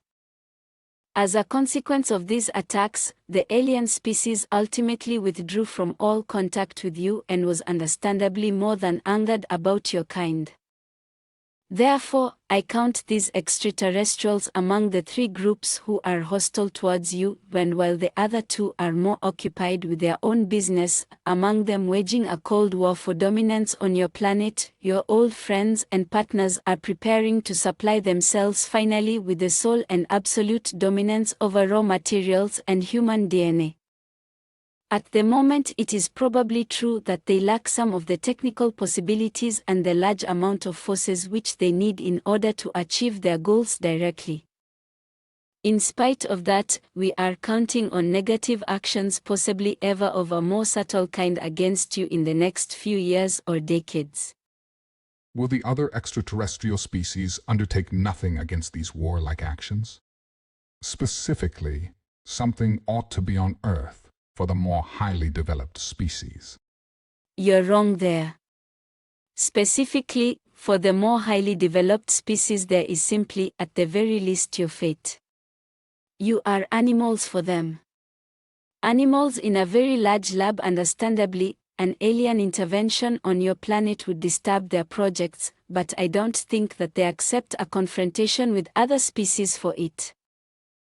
Many of them could look for another research planet for themselves, or they could study over a long distance your behavior and your consciousness/awareness, since crisis situations could have an attraction for their studies. Whenever you people take a look at an anthill, and another person comes along and steps on the anthill, what do? You go on your way, or you search for another anthill, or you observe the ants in their crisis condition. But would one of you, even though he were larger and more powerful than the one who stepped on the anthill in the first place, defend the meaningless ants? No. You have to imagine for yourself the viewpoint of the more highly advanced creatures. You are the ants. Don't expect any help from them. Of course, we would also ask for help when it became clear that your old partners were ganging up on you. Some members of that human government are fully aware of our existence, also partially owing to an old religious basis. For example, there is a gigantic partially underground building in the capital which is totally dedicated to my species and that also has a direct approach to an elevator shaft and to an underground system. In this building, partial meetings have taken place and do take place between us and humans.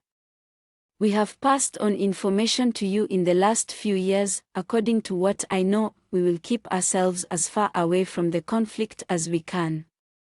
You ought to learn to solve your own problems yourselves or to become intelligent enough never to create those kinds of situations. What will come and who will possibly place themselves on your side, only time will tell. I really do not want to make any indications about that. I have here 5 prints of different UFOs, which claim to show UFOs. Can you take a look at the pictures and tell me in which of them actual extraterrestrial aerial craft can be seen? I can try it.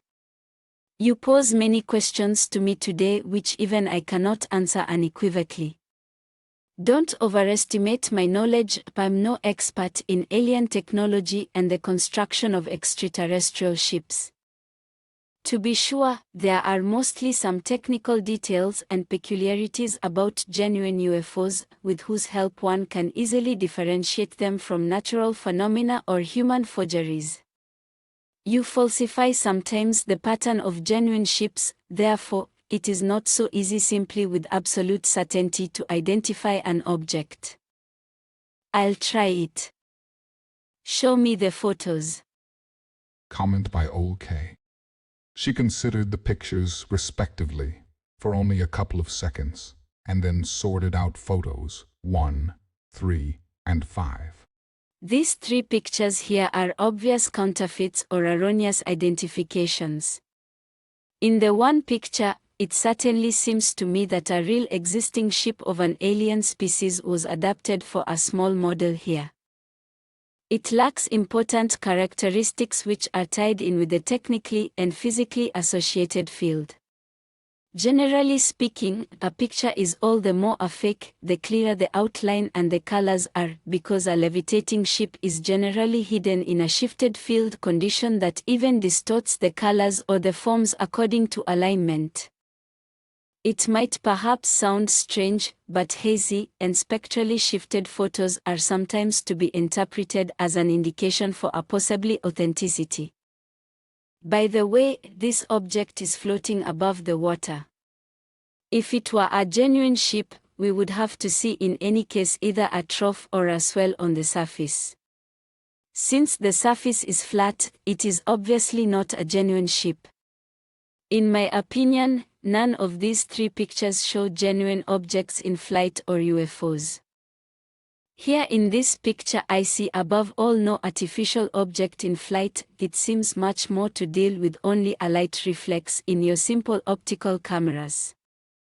You really ought to be intelligent enough not to fall for a mix-up like that. When your general public chases counterfeits and frauds for a long time, then they will presumably discover too late what is really going on in front of them in their atmosphere. PHOTO2, Albiosque, France, 1974. This one seems to be genuine, at least it displays the necessary characteristics. I would assign it at first glance to an alien species who have been visiting your planet for the last 35 years or so. The object itself is metallic and disc-shaped. Certainly it is distorted in form and color by means of a field effect. These 4 white and very long processes on the underside of the ship itself portray a kind of quasi-gravitational light manipulation, i.e. the universal force field is being shifted in the direction of assimilated gravity.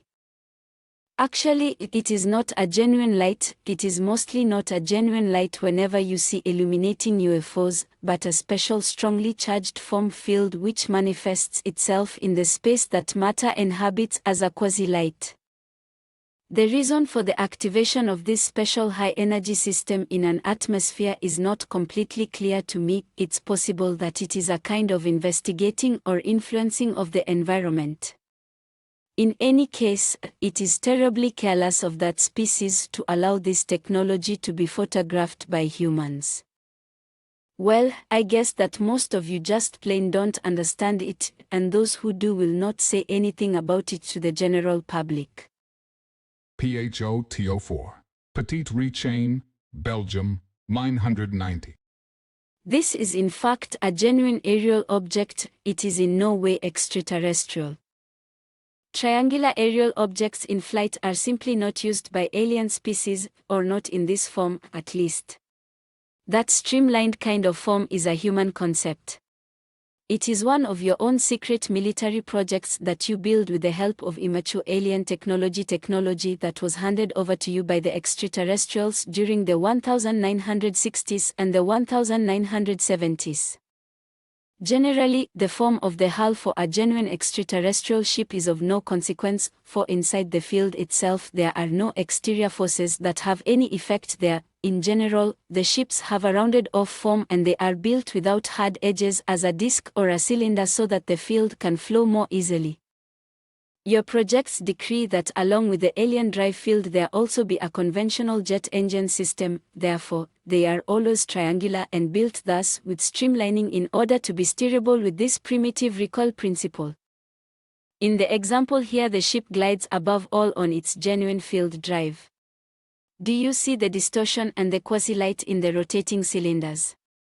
That is an unmistakable indication for the authenticity of the photo.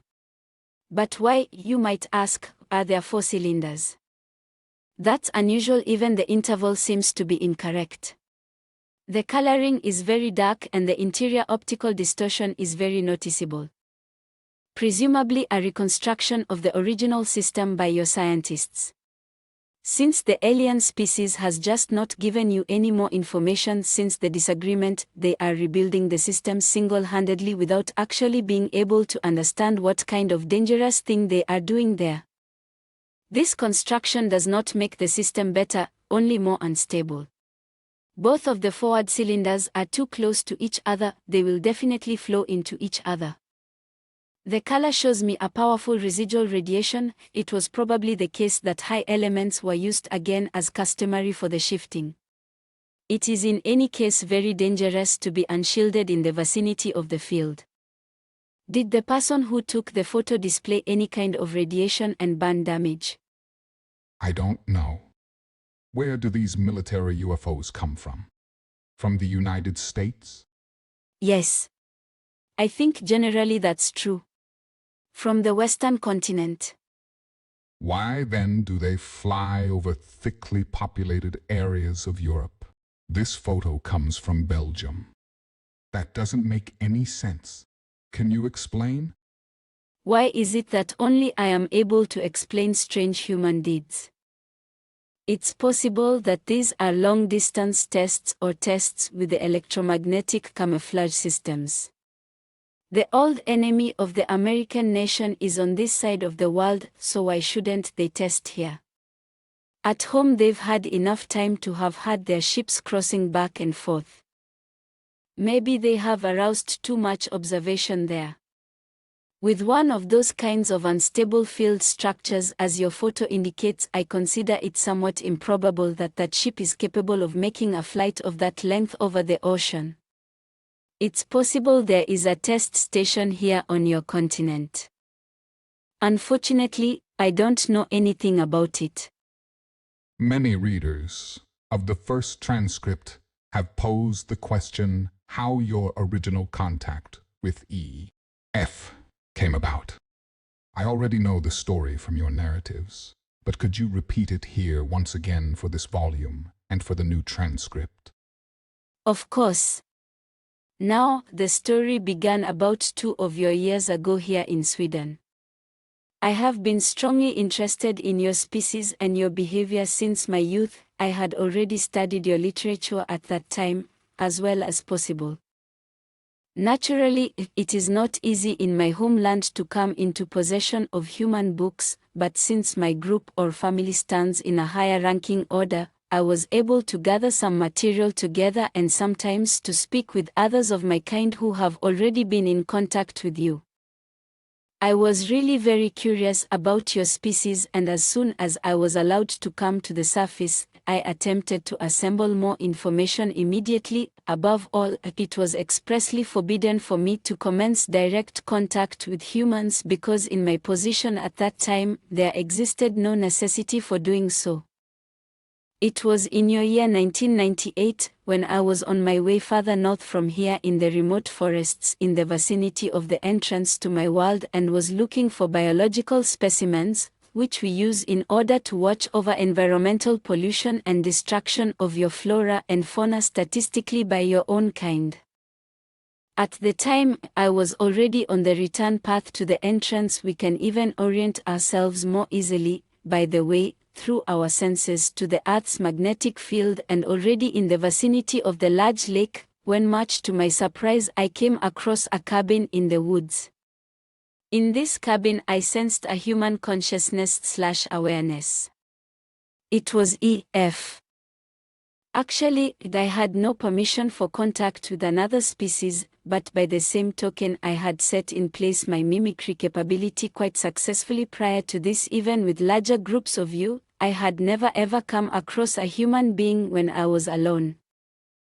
Now, let's call it primitive curiosity. I wanted to talk with the person in this cabin, and so I knocked on the door. He opened the door and we got into an interesting conversation.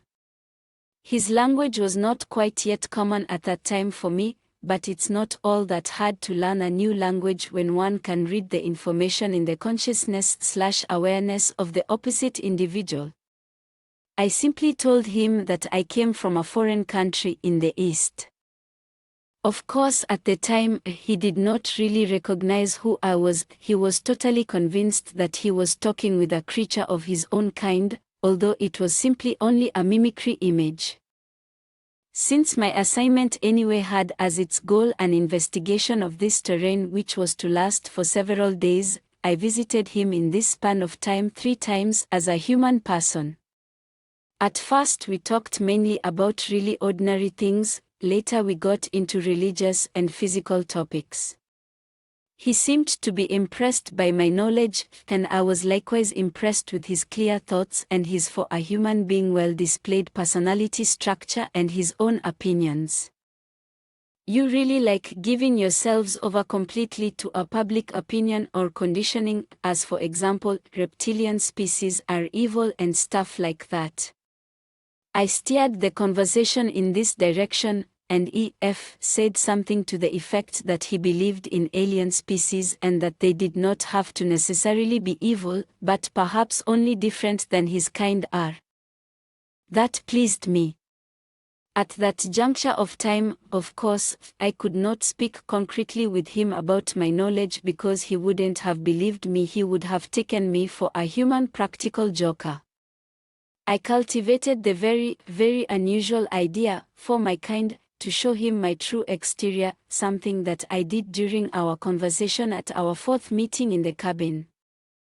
Actually, he was predestined for contact. He was open-minded, honest, intelligent, not religiously inclined or conditioned. He lived alone and isolated, and no one would believe him should he decide to go public with his story.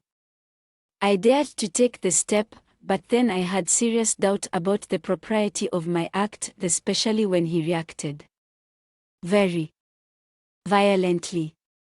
He got control of himself again after a time and we could finally talk concretely about definite matters. Now he had no choice but to believe me. This was the beginning of a series of meetings which initially took place there in the woods, but later took place in his remote residence. Finally, he brought you into contact with me. And for that reason we are now sitting here once again and talking about things which probably won't be believed out there in human society. You said you would not have had permission at that time for contacts with human beings. Do you now, then, have permission to talk with F and me about all these things and even to make this scientifically public? Yes. That is difficult to explain and for you to understand. Let's just say, I find myself in the position now to arrange this permission without having to take into account any consequences. In this position, I am quasi-immune against certain restrictions. Let's look it that way. Yes. If other people want to come into contact with your kind, do they have a chance to do so? Generally not. We avoid contact with you and we operate on the surface only in remote areas, and there we use the mimicry techniques in case we should meet some people. That I am talking with you now does not mean that others will follow my example. It goes without saying that you could try to find an entrance to my world and penetrate your way into there. However, that can sooner lead to unpleasant consequences for the infiltrator. You have next to no chances on the surface of recognizing us.